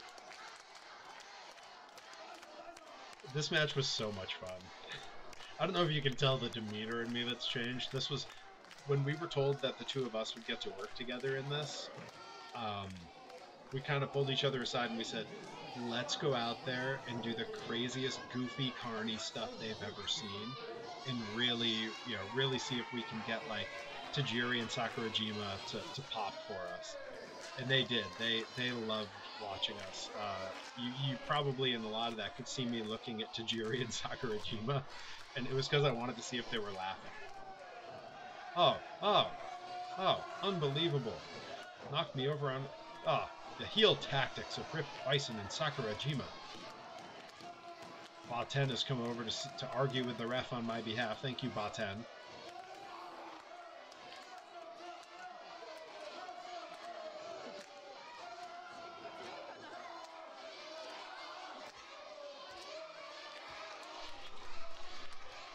pandemonium.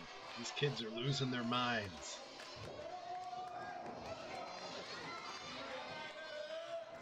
Oh no, we're brawling up on the stage. They're brawling on the floor. He just chucked me off the stage.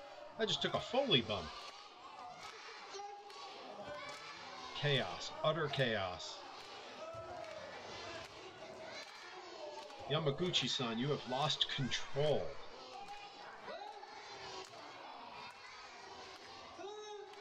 Oh, Byson brings Tajiri back inside.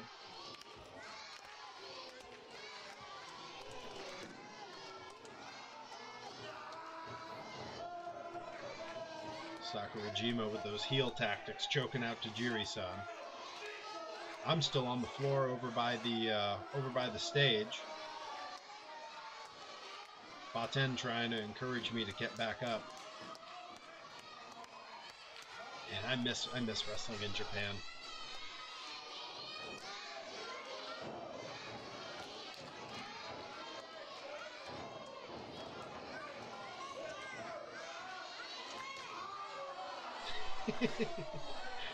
The reaction of Rip when he got kicked in the leg by Tajiri. Rip laying into Tajiri-san.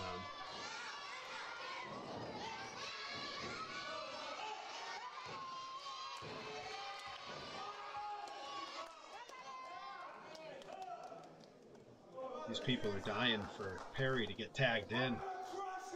Come make the save. Like Popeye getting the spinach. It'll be time to clean house.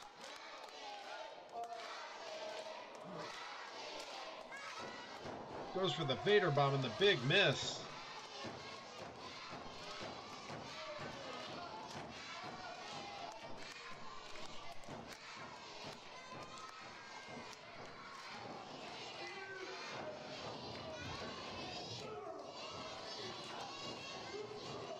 Coming in with those jabs. Look at 80s babyface Perry Von Vicious hopping around. Oh, the big windup.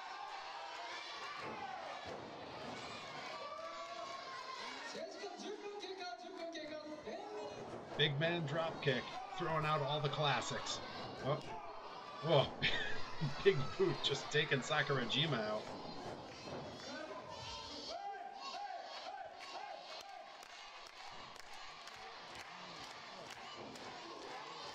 Oh, Rip up and that's an old tomahawk move too. This was our moment. We were breaking out the classics. Oh, uh-oh, and Rip has just found himself in a dangerous place to be.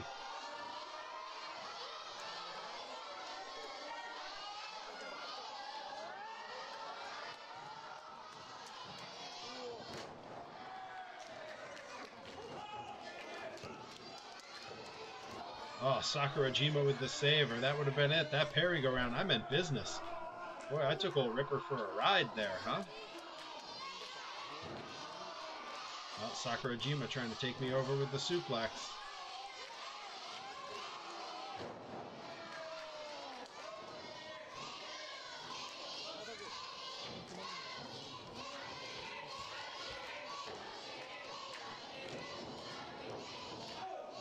Ooh, ooh. Oh, going for the old bushwhacker. And that takes Perry out. Yoko's to the floor. Looking for that double Kokeshi. A double headbutt. Poor Tajiri.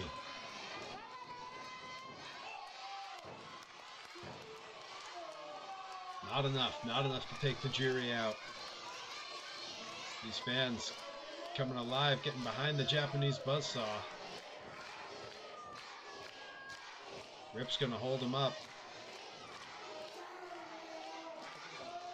Here comes that diving headbutt. Oh no! Oh no! Miscommunication! Big kick, and out he goes, and here we go. The mist! That was the green mist. And the buzzsaw kick. And that's got to be all she wrote for Rip Byson. There it is.